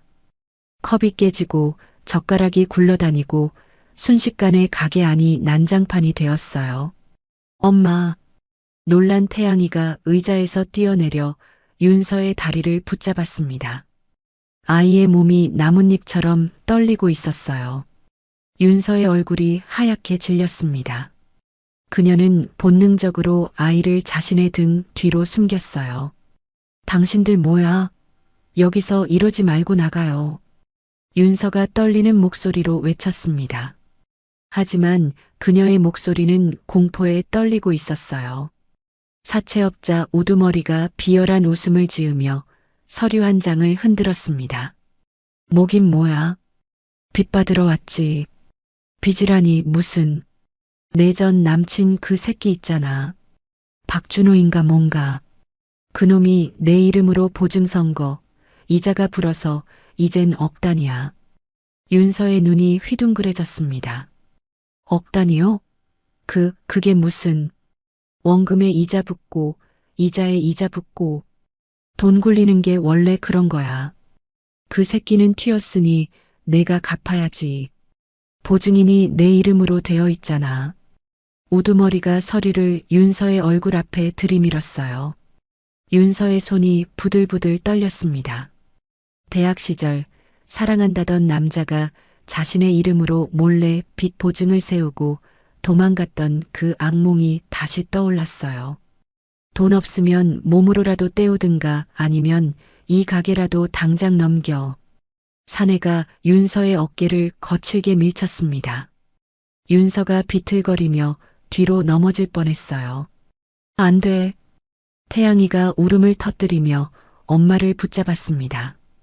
그 순간 윤서는 더 이상 버틸 수 없었습니다. 그녀는 사채업자들 앞에 무릎을 꿇었어요. 제발. 윤서의 목소리가 갈라졌습니다. 제발 아이 앞에서는 이러지 마세요. 제가 갚을게요. 밤새 알바를 해서라도 갚을 테니까 우리 태양이만은. 제발 겁주지 마세요. 자존심 같은 건 이미 안중에도 없었습니다. 이 아이만 지킬 수 있다면 무릎이고 뭐고 다 꿇을 수 있었어요. 윤서의 눈에서 눈물이 주르륵 흘러내렸습니다. 하지만 사채업자들은 아랑곳하지 않았어요. 야, 눈물 짠다고 돈이 나와? 사내 중 하나가 비웃으며 주변을 둘러보았습니다. 그의 눈에 태양이가 메고 있던 낡은 캔버스 가방이 들어왔어요. 뭐야, 이거? 사내가 태양이에게서 가방을 낚아챘습니다. 안 돼요. 그거 내 보물 가방이에요. 태양이가 울면서 손을 뻗었지만 사내는 아이를 비웃으며 가방을 바닥에 내팽개쳤어요. 보물 가방? 웃기고 있네. 이딴 누더기 같은 게 보물이야? 사내가 구둣발로 가방을 짓밟았습니다. 윤서가 며칠 밤을 새워 바느질한 캔버스 가방. 비뚤비뚤한 솜씨로 우리 태양이 보물 가방이라고 자수를 놓았던 그 가방이 흙발에 무참하게 뭉개졌어요. 안 돼. 윤서의 비명이 골목을 찢었습니다. 내일까지 입금 안 하면 그때 내도 가만 안 둔다. 알아들었어? 우두머리가 마지막으로 협박을 내뱉고 가게를 나섰습니다. 승합차가 굉음을 내며 골목을 빠져나갔어요. 이 모든 광경을 전신주 뒤에서 지켜보던 강 회장의 눈빛이 형형하게 변했습니다. 주먹을 쥔 그의 손이 부들부들 떨리고 있었어요. 손톱이 손바닥을 파고들 정도로 세게 쥐고 있었습니다. 저런 쓰레기 같은 것들이 감히. 강 회장은 당장이라도 비서실에 전화를 걸어 저놈들을 쓸어버리고 싶었습니다. 한석그룹의 힘이라면 저런 삼류 사채업자들쯤은 순식간에 처리할 수 있었어요. 하지만 그는 지금 노숙자였습니다. 지금 나서면 아들에게 장담했던 자신의 논리가 무너진다. 강 회장은 이를 악물며 휴대폰을 쥔 손을 내렸습니다. 하지만 머리로는 부정해도 가슴은 이미 불타오르고 있었어요. 비겁하게 여자와 아이를 겁박하는 자들, 힘없는 사람을 짓밟아 돈을 뜯어내는 자들, 그리고 그 압도적인 폭력 앞에 무력하게 무너지는 윤서. 강 회장의 가슴 속에서 알 수 없는 통증이 번져나갔습니다. 난장판이 된 가게 안에서 윤서는 바닥에 주저앉아 소리 없이 통곡하고 있었어요. 강 회장은 알게 되었습니다. 자신이 그토록 증오했던 가난한 자의 눈물이 사실은 누군가의 비겁한 폭력에 의해 강요된 것일지도 모른다는 사실을요. 그리고 그 여자가 지키려 했던 고귀함이 짓밟히는 순간 자신의 심장도 함께 짓밟혔다는 것을요. 사채업자들이 썰물처럼 빠져나간 태양 분식은 폭격을 맞은 듯 처참했습니다. 깨진 접시 파편들이 바닥에 흩어져 발 디딜 틈조차 없었어요. 뒤집어진 테이블, 굴러다니는 의자들, 그리고 사방에 튄 빨간 떡볶이 양념. 그 붉은색이 마치 윤서의 심장에서 흘러나온 피처럼 바닥에 번져 있었습니다. 윤서는 넋이 나간 표정으로 바닥을 기었습니다. 그리고 구석에 내팽개쳐진 아들의 가방을 집어들었어요. 흙발에 짓밟혀 뭉개진 캔버스 천. 엄마가 서툰 솜씨로 한 땀 한 땀 수놓았던 우리 태양이 보물 가방이라는 글씨가 찢어지고 더럽혀져 있었습니다. 윤서는 가방을 가슴에 꼭 끌어안았어요. 그리고 소리 없이 눈물을 흘렸습니다. 미안해, 태양아. 윤서의 목소리가 갈라졌습니다. 엄마가 못나서 미안해. 엄마가 돈이 없어서 미안해.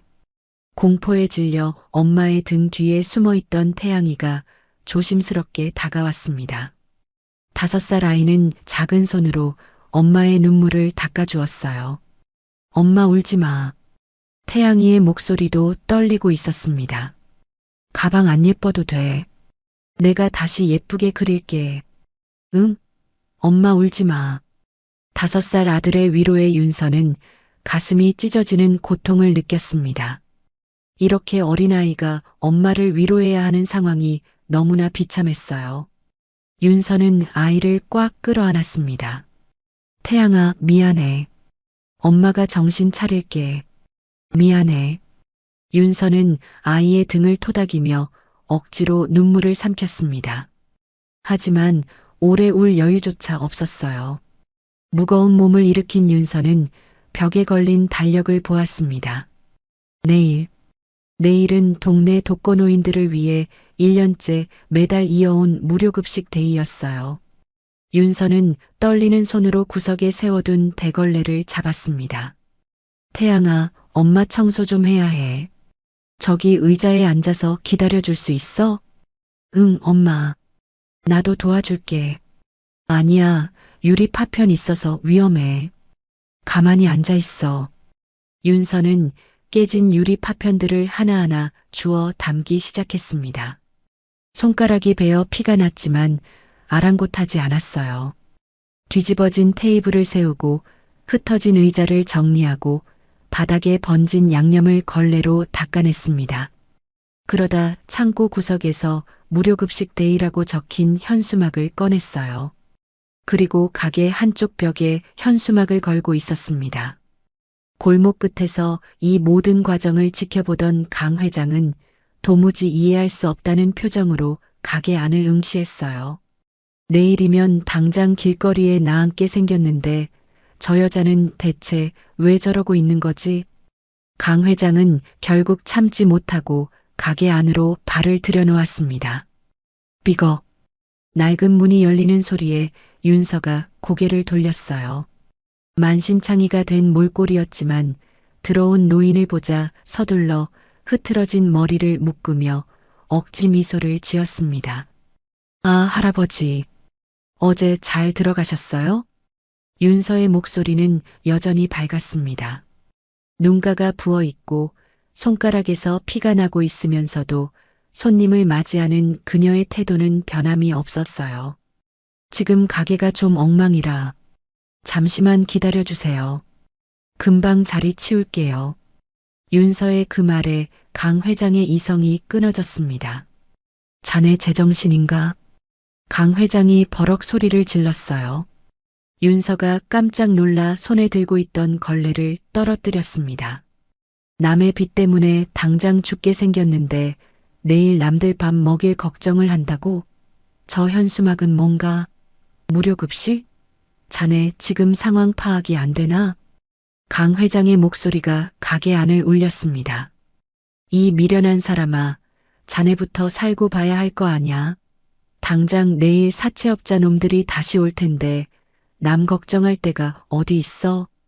윤서는 걸레질을 멈추고 강 회장을 가만히 바라보았습니다. 28배 앳된 얼굴에는 형용할 수 없는 깊은 슬픔이 서려 있었어요. 하지만 그 슬픔 속에서도 단단한 신념이 함께 빛나고 있었습니다. 할아버지, 저 미련한 거 맞아요. 윤서가 조용히 입을 열었습니다. 근데요, 기다리시는 할머니들이 계시거든요. 뭐? 폐지 줍느라 하루 종일 굶으시다가 한 달에 딱 한 번 여기서 따뜻한 국수 드시는 게 낙인분들이에요. 한 분은 혼자 사시는데 무릎이 안 좋아서 계단도 잘 못 오르세요. 또 한 분은 자식들한테 버림받으셔서 연락할 데도 없으세요. 윤서의 목소리가 잔잔하게 이어졌습니다. 그분들한테 이 국수 한 그릇이 얼마나 큰 건지 할아버지는 모르실 거예요. 제가 힘들다고 그분들 한 끼를 굶기면 제 마음이 더 지옥 같을 것 같아서요. 윤서가 쓸쓸하게 웃었습니다. 배고픈 서러움. 제가 잘 알거든요. 태양이 아빠한테 버림받고 빚더미에 앉아서 하루하루 굶으면서 살았던 적이 있어요. 그때 누군가 따뜻한 밥 한 끼 줬으면 얼마나 좋았을까 그 생각이 아직도 나요. 강 회장은 그 무모한 책임감 앞에 할 말을 잃었습니다. 효율과 이윤, 기브앤테이크, 받은 만큼 돌려주고 이익이 없으면 움직이지 않는다. 그것이 그의 70평생 인생 철칙이었어요. 하지만 눈앞에 이 여자는 그의 상식으로는 도저히 계산되지 않는 답을 내놓고 있었습니다. 빚에 쪼들리면서 남을 먹인다고? 당장 자기 밥도 없으면서 남 걱정을 한다고? 강 회장은 멍하니 서서 윤서를 바라보았습니다. 윤서는 다시 묵묵히 청소를 시작했어요. 오래된 현수막을 반듯하게 펴서 벽에 고정하고 깨진 그릇 파편을 쓸어 담고 바닥을 닦았습니다. 지칠 대로 지친 몸이었지만 그녀의 손은 멈추지 않았어요. 밤이 깊어지자 윤서는 겨우 태양이를 재웠습니다.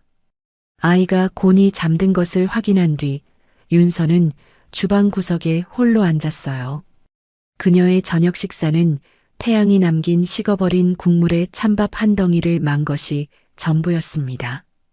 불도 켜지 않은 어두운 주방에서 윤서는 조용히 밥을 떠먹었어요.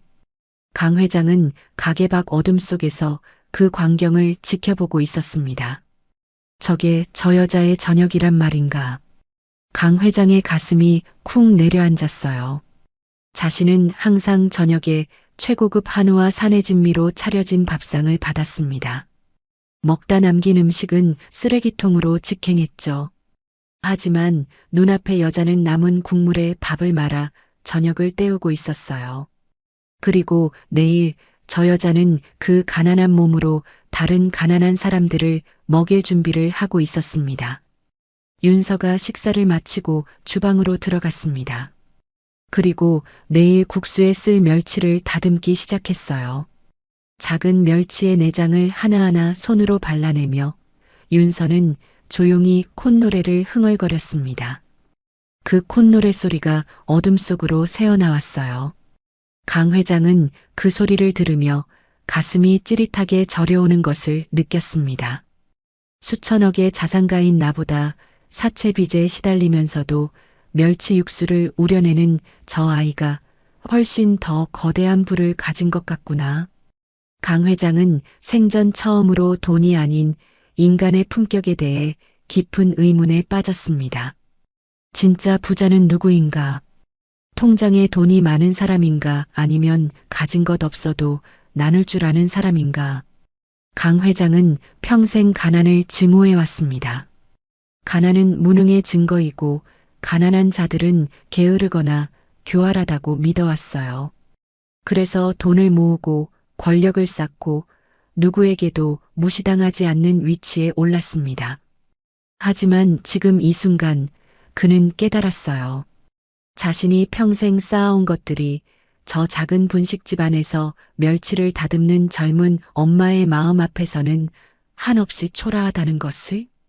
가난을 증오해 괴물이 된 노신사의 눈가에 뜨거운 눈물이 고여 흘러내리기 시작했습니다. 강 회장은 소리 없이 눈물을 훔치며 어둠 속에서 몸을 돌렸습니다. 그리고 무거운 발걸음을 옮기며 나지막이 중얼거렸어요. 내가 틀렸구나. 그 한마디는 70평생 쌓아온 그의 신념이 무너지는 소리였습니다. 다음 날 새벽, 강 회장은 밤새 잠을 이루지 못했습니다. 어둠 속에서 중얼거렸던 그 한마디가 계속 머릿속을 맴돌았어요. 내가 틀렸구나. 그 말을 내뱉는 순간 70평생 쌓아온 신념의 무너짐이라 생각했죠. 하지만 이상하게도 그것은 무너짐이 아니라 해방 같았어요. 무거운 짐을 내려놓은 것처럼 가슴 한구석이 후련해지는 느낌이었습니다. 날이 밝자 강 회장은 다시 그 골목으로 발걸음을 옮겼습니다. 오늘은 무료급식 데이. 그 미련한 여자가 빚더미에 앉아서도 남을 먹이겠다던 그날이었어요. 태양 분식에 도착했을 때 가게 안은 이미 분주했습니다. 멸치 육수 냄새가 골목까지 퍼져나오고 있었어요. 구수하고 진한 향기가 코끝을 간지렸습니다. 강 회장은 어제와 같은 낡은 점퍼를 걸치고 가게 안으로 들어섰어요. 어서 오세요. 윤서가 환하게 웃으며 인사했습니다.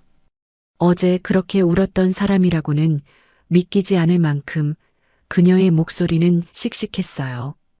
허리를 질끈 동여맨 앞치마, 단정하게 묶은 머리, 그리고 환한 미소. 윤서는 마치 아무 일도 없었다는 듯이 손님들을 맞이하고 있었습니다.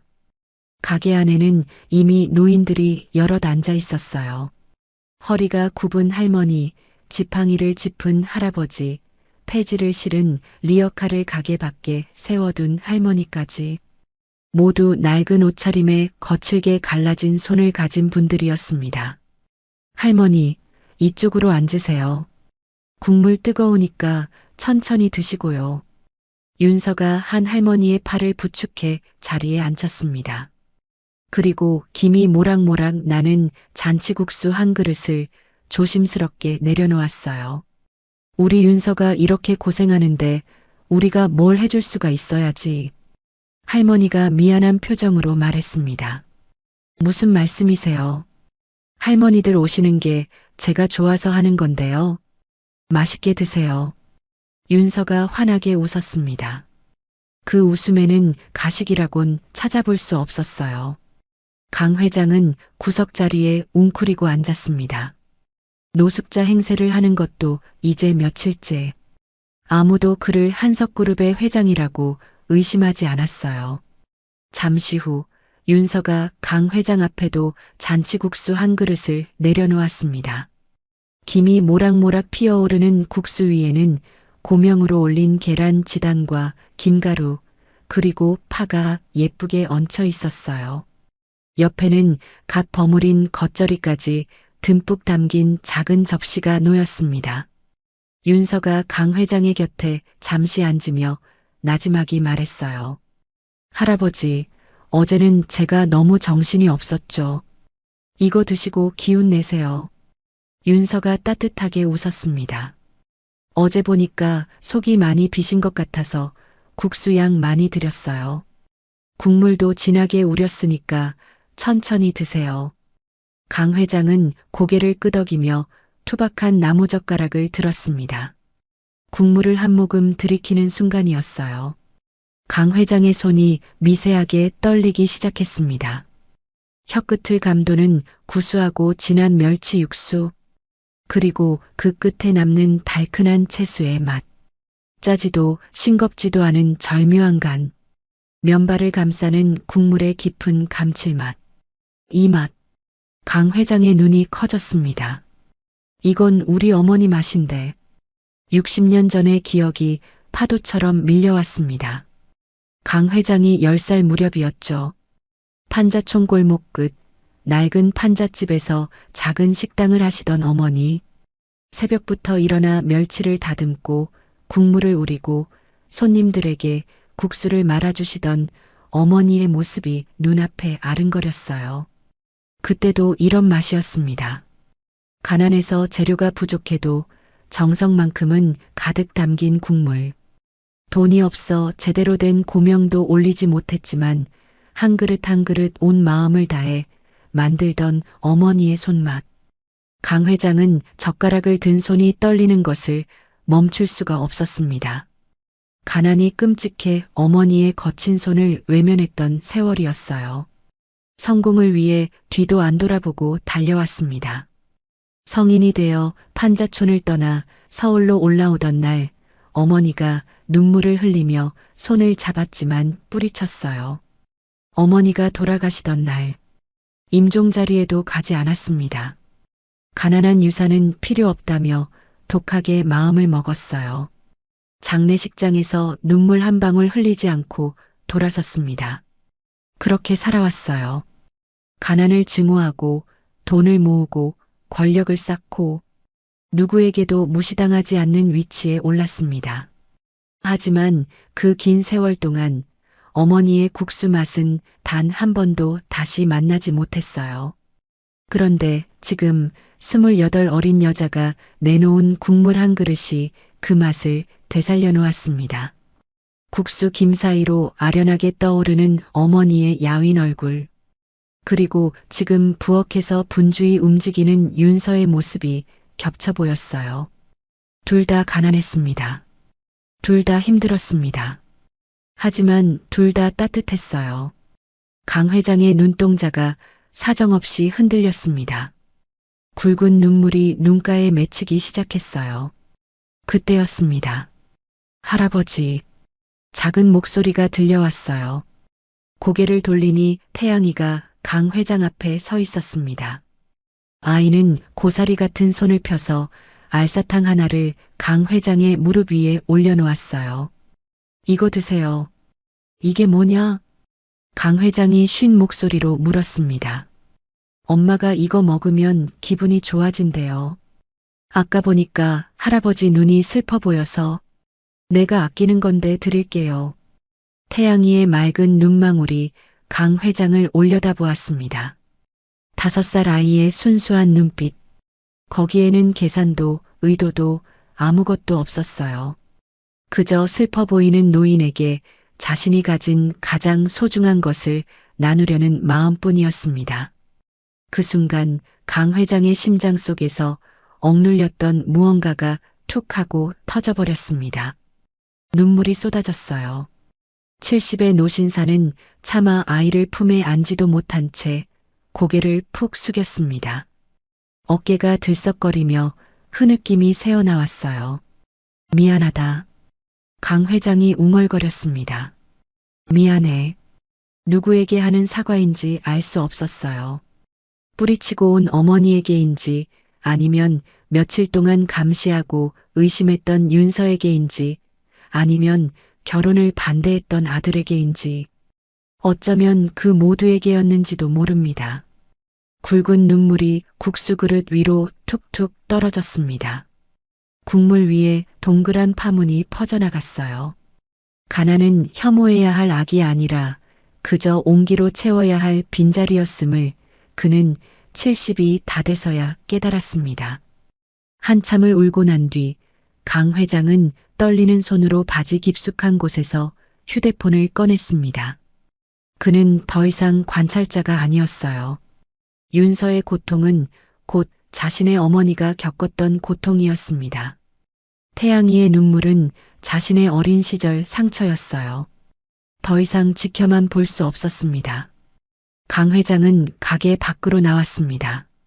그리고 비서실장에게 전화를 걸었어요. 나다. 낮은 목소리였지만 그 안에는 대한민국 유통업계를 평정했던 회장의 압도적인 위엄이 서려 있었습니다. 지금 당장 이윤서라는 사람 이름으로 된 빚 전부 확인해라. 원금이든 이자든 전부 다 갚아버려. 전화기 너머로 비서실장의 당황한 기색이 느껴졌지만 강 회장은 아랑곳하지 않았어요. 그리고 어제 이 동네 분식집 쑥대밭으로 만든 사채업자 놈들 있다. 그놈들 신원 파악해서 다시는 이 동네 근처에 발도 못 붙이게 해. 알겠나? 알겠습니다, 회장님. 전화를 끊은 강 회장은 비로소 깊은 숨을 내뱉었습니다. 평생 누군가를 짓밟고 일어서는 데만 써왔던 권력이었어요. 경쟁자를 무너뜨리고 적을 제거하고 자신의 제국을 키우는 데만 사용했던 힘이었습니다.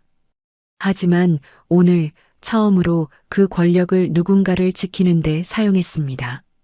강 회장은 다시 가게 안을 들여다보았어요. 윤서가 여전히 노인들에게 국수를 나르며 환하게 웃고 있었습니다. 태양이가 할머니들 사이를 뛰어다니며 제잘거리고 있었어요. 강 회장은 모자를 깊게 눌렀으며 조용히 은조렸습니다. 진혁이 이놈, 나보다 훨씬 나은 놈이었구나. 그의 입가에 쓸쓸한 미소가 번졌습니다. 아들이 처음부터 옳았어요. 저 여자는 진짜였습니다. 가식도 계산도 연기도 없는 진짜 사람이었어요. 강 회장은 무거운 발걸음을 옮기며 골목을 빠져나갔습니다. 이제 아들에게 할 말이 생겼어요. 평생 처음으로 아들에게 사과해야 할 것 같았습니다. 며칠 후 진혁의 휴대폰이 울렸습니다. 화면에 뜬 이름은 아버지. 진혁은 잠시 멈칫했어요. 결혼을 반대하며 냉랭하게 돌아서던 아버지의 모습이 떠올랐기 때문이었습니다. 하지만 전화를 받지 않을 수는 없었어요. 네, 아버지. 진혁아. 아버지의 목소리가 평소와 달랐습니다. 차갑고 날카롭던 그 목소리가 어딘가 부드러워져 있었어요. 그 여자, 윤서라고 했나? 한번 데려와라. 네. 진혁은 자신의 귀를 의심했습니다. 데려오라고. 내가 직접 만나봐야겠다. 아버지, 그게 무슨. 말 많이 하지 말고 그냥 데려와. 주말에 집으로. 전화가 끊겼습니다. 진혁은 한참 동안 휴대폰을 들여다보았어요. 아버지가 변했다. 그것도 완전히. 무슨 일이 있었는지는 모르지만 그 차갑던 목소리에서 따뜻함이 느껴졌습니다. 진혁은 곧장 태양 분식으로 달려갔어요. 윤서 씨. 가게 문을 열며 들어서는 진혁의 얼굴에는 환한 미소가 번져 있었습니다. 무슨 일이에요? 왜 이렇게 급하게? 아버지가 만나자고 하셨어요. 윤서 씨를 데려오래요. 윤서의 얼굴이 하얗게 질렸습니다. 저를요? 네. 아버지 목소리가 평소랑 완전히 달랐어요. 무슨 일이 있었는지 모르겠지만 좋은 일인 것 같아요. 윤서는 불안한 표정으로 앞치마를 만지작거렸어요. 하지만 저 같은 사람이 그런 곳에 가도 되는 걸까요? 진혁이 윤서의 손을 꼭 잡았습니다. 괜찮아요. 내가 옆에 있을게요.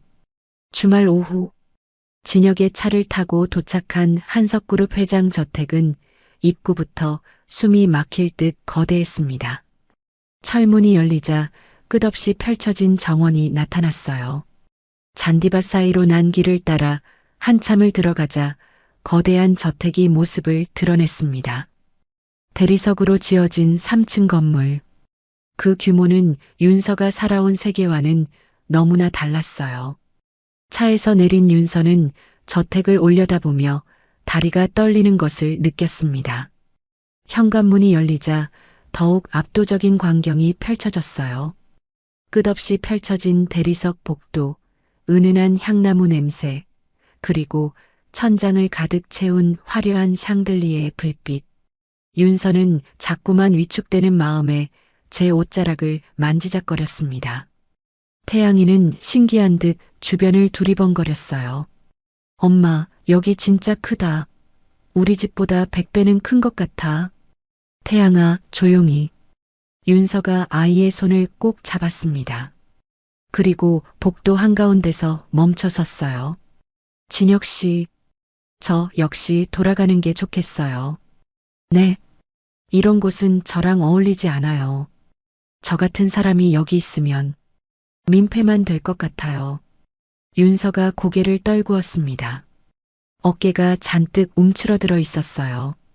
진혁이 윤서의 떨리는 손을 두 손으로 꽉 맞잡았습니다. 윤서 씨, 진혁의 목소리는 단단했어요. 당신은 이미 내 마음속에 가장 귀한 사람이에요. 이 집보다, 이 저택보다, 아버지의 재산보다 당신이 더 소중해요.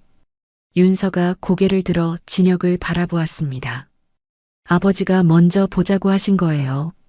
그냥 평소에 당신 모습을 보여주면 돼요. 내가 옆에 있을게요. 무슨 일이 있어도. 진혁의 따뜻한 눈빛에 용기를 얻은 윤서가 깊은 숨을 내쉬었습니다. 그리고 태양이의 손을 잡고 거실로 들어섰어요. 저 멀리 거대한 통유리창 앞에 한 노인이 서 있었습니다.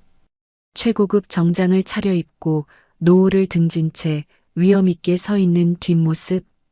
강석주 회장이었어요. 아버지 모시고 왔습니다. 진혁의 말에 강 회장이 천천히 고개를 돌려 그들을 바라보았습니다. 그 순간이었어요. 윤서의 손에서 가방이 떨어졌습니다. 윤서의 입술이 파르르 떨렸어요. 눈이 휘둥그레지며 믿을 수 없다는 표정이 얼굴에 번졌습니다. 할아버지? 그랬어요. 며칠간 자신의 가게 구석에서 비를 피하던 그 노숙자. 사채업자들에게 짓밟히는 태양이의 가방을 보며 함께 분노해주던 그 노인. 어제는 자신이 만든 잔치국수를 눈물로 삼키던 그 초라한 거지 노인이 바로 대한민국 유통업계를 호령하는 강석주 회장이었습니다. 윤서는 머릿속이 하얘졌어요. 그럼 그동안 할아버지가 아니라 회장님이셨단 거예요? 저한테 국수도 드시고 보리차도 받으시고 그게 다. 강 회장은 예전의 차가운 표정 대신 깊고 인자한 미소를 띠고 있었습니다. 그는 당황해 어쩔 줄 모르는 윤서에게 천천히 다가왔어요. 그리고 그녀의 거칠고 갈라진 손을 따뜻하게 감싸주었습니다. 내가 신뢰가 많았다, 윤서야. 강 회장의 목소리가 낮게 울렸어요. 자네의 밑바닥을 확인하러 갔다가 오히려 내 마음의 밑바닥만 똑똑히 확인하고 왔어. 윤서는 아무 말도 할 수 없었습니다. 눈물이 핑 돌았어요. 돈만 쫓느라 괴물이 된 나에게 자네는 사람의 온기가 무엇인지 국수 한 그릇으로 가르쳐 주더군. 강 회장이 윤서의 손을 꼭 쥐었습니다. 고맙다, 윤서야. 그리고 미안하다. 그리고 강 회장은 고개를 돌려 진혁을 바라보았습니다. 아들의 눈과 마주치자 강 회장의 눈가가 잠시 떨렸어요. 진혁아, 너한테도 할 말이 있다. 아버지, 내가 처음부터 옳았어. 이 사람을 알아본 내 눈이 나보다 훨씬 나았다. 아비로서 미안하다. 진혁은 태어나서 처음으로 아버지에게서 사과를 들었습니다. 평생 완벽하고 차가웠던 아버지가 고개를 숙이는 모습에 진혁의 눈시울이 붉어졌어요. 아버지, 저야말로 감사합니다. 식사 자리가 마련되었습니다. 거대한 식탁에 사내진미가 차려졌지만 분위기는 따뜻했어요. 강 회장은 윤서의 맞은편에 앉아 진지한 표정으로 입을 열었습니다. 자네에게 사과하고 싶은 게 하나 더 있네. 사과요? 가난한 사람은 다 속물일 거라 믿었던 내 오만함을 용한 석주게. 돈이 없으면 교활하고 돈이 없으면 게으르다고 평생 믿어왔어. 하지만 자네를 보면서 내가 얼마나 틀렸는지 깨달았다. 강 회장이 깊은 숨을 내쉬었어요. 그래서 내가 결심한 게 있어. 강 회장은 비서가 가져온 서류 한 뭉치를 테이블 위에 올려놓았습니다. 우리 그룹 산하의 태양상생 재단을 설립하려고 하네.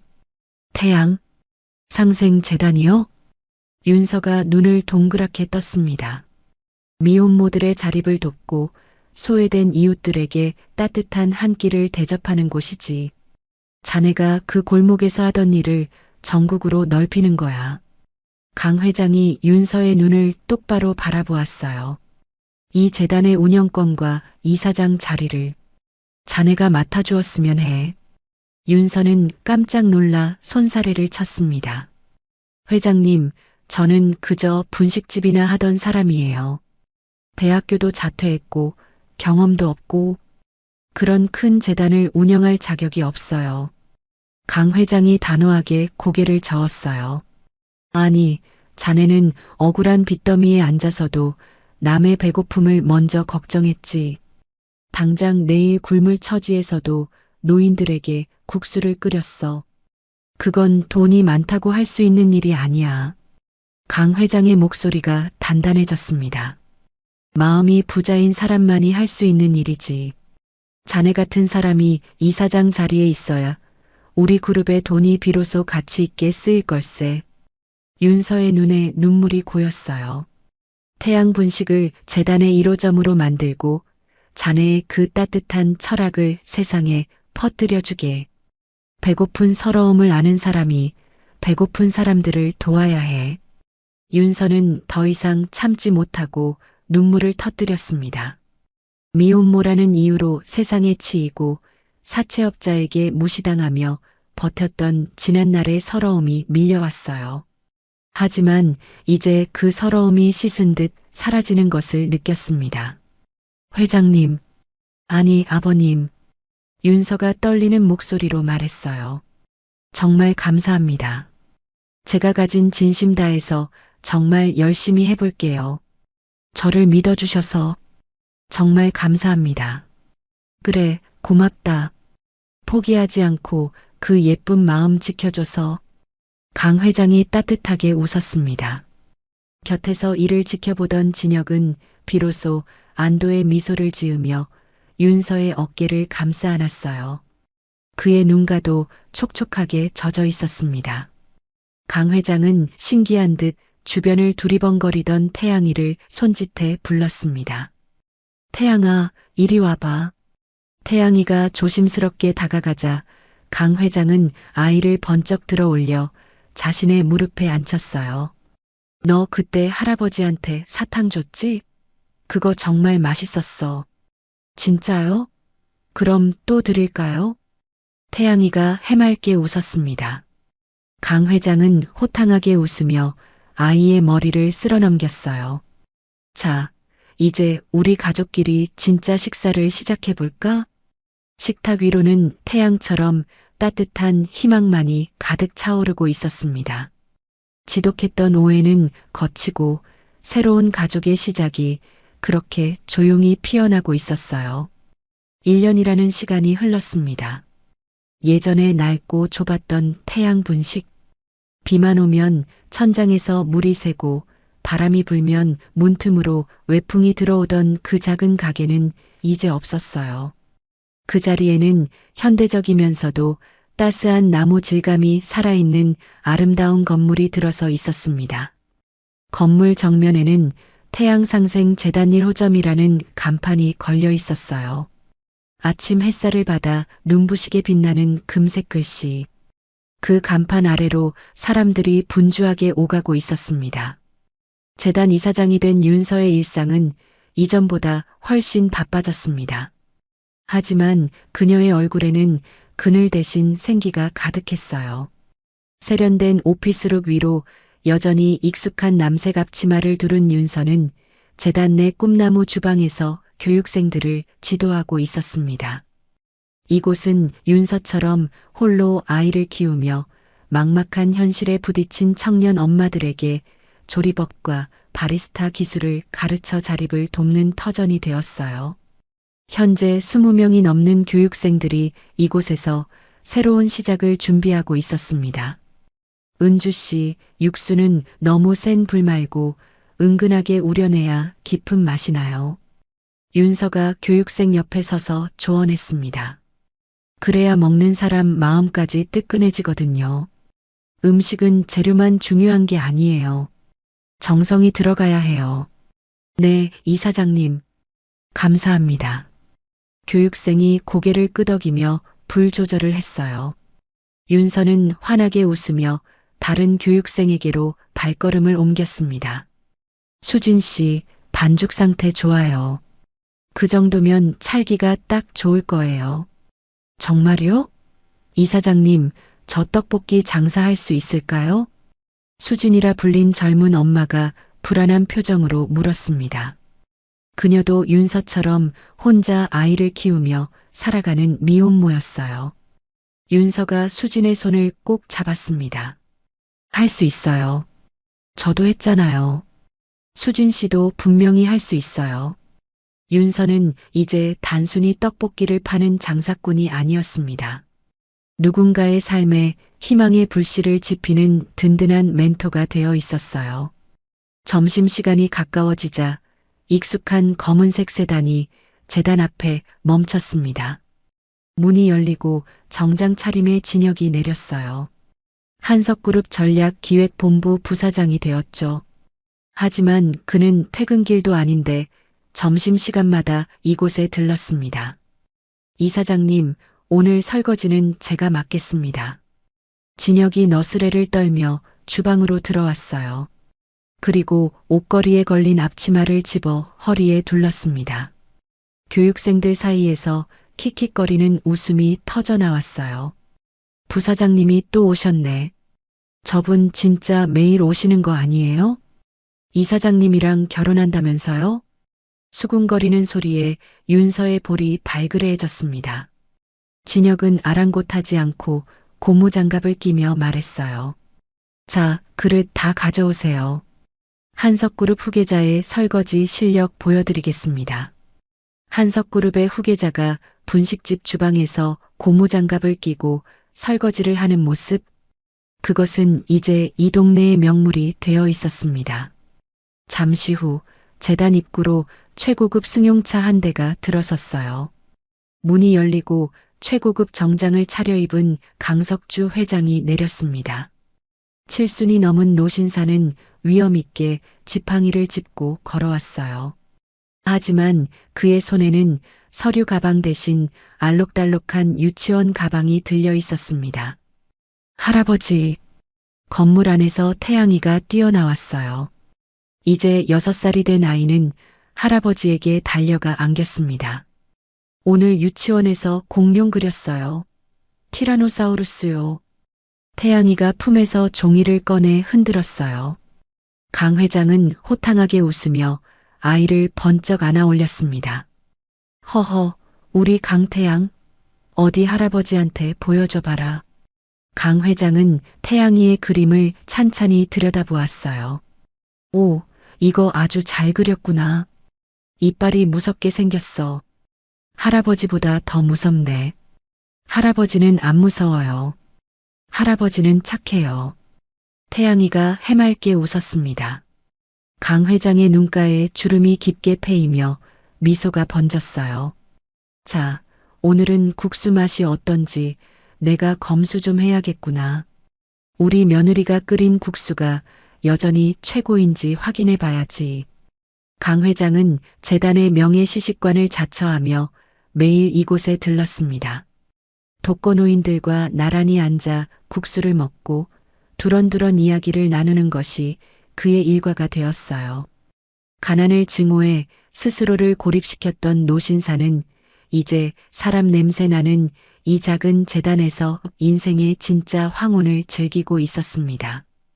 그리고 햇살이 유독 찬란했던 어느 주말, 한석그룹 저택 정원에서는 세상에서 가장 아름답고 소박한 결혼식이 열렸습니다.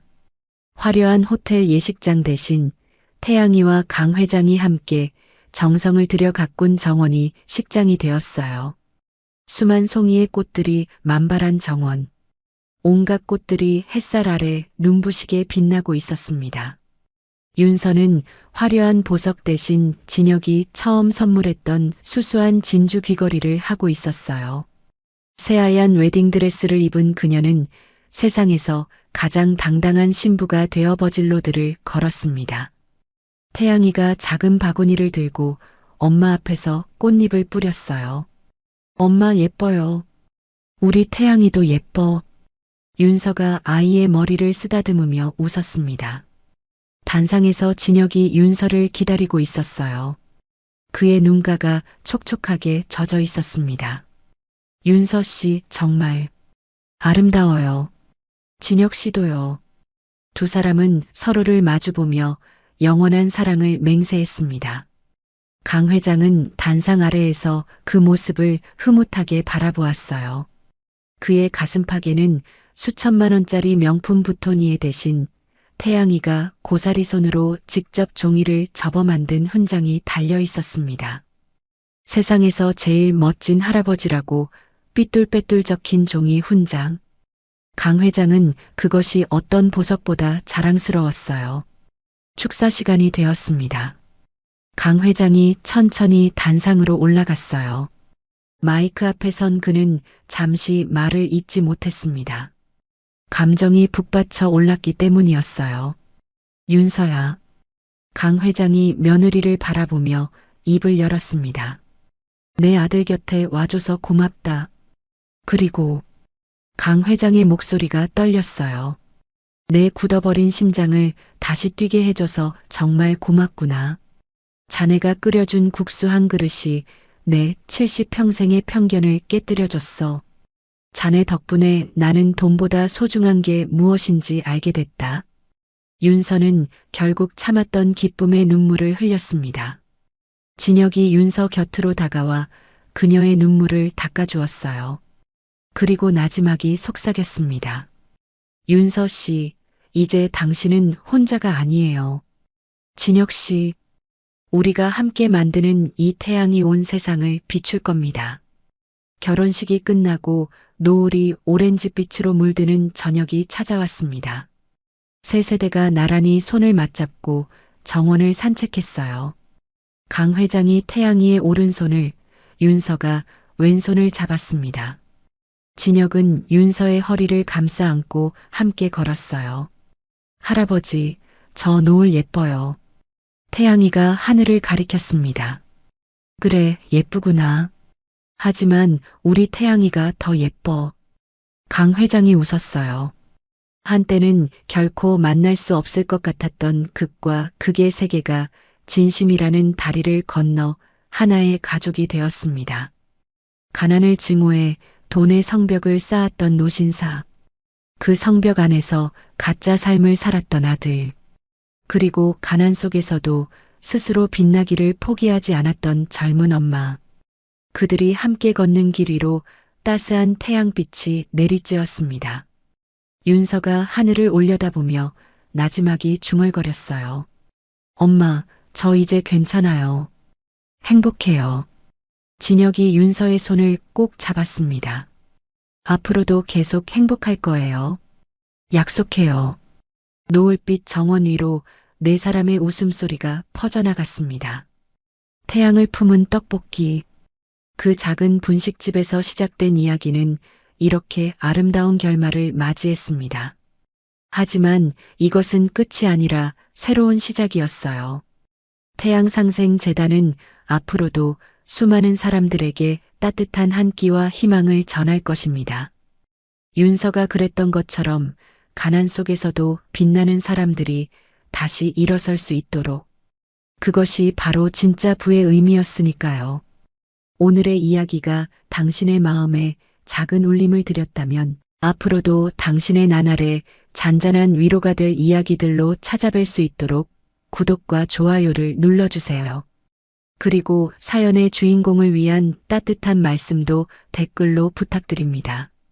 당신의 오늘을 늘 응원합니다. 인생 나날이었습니다.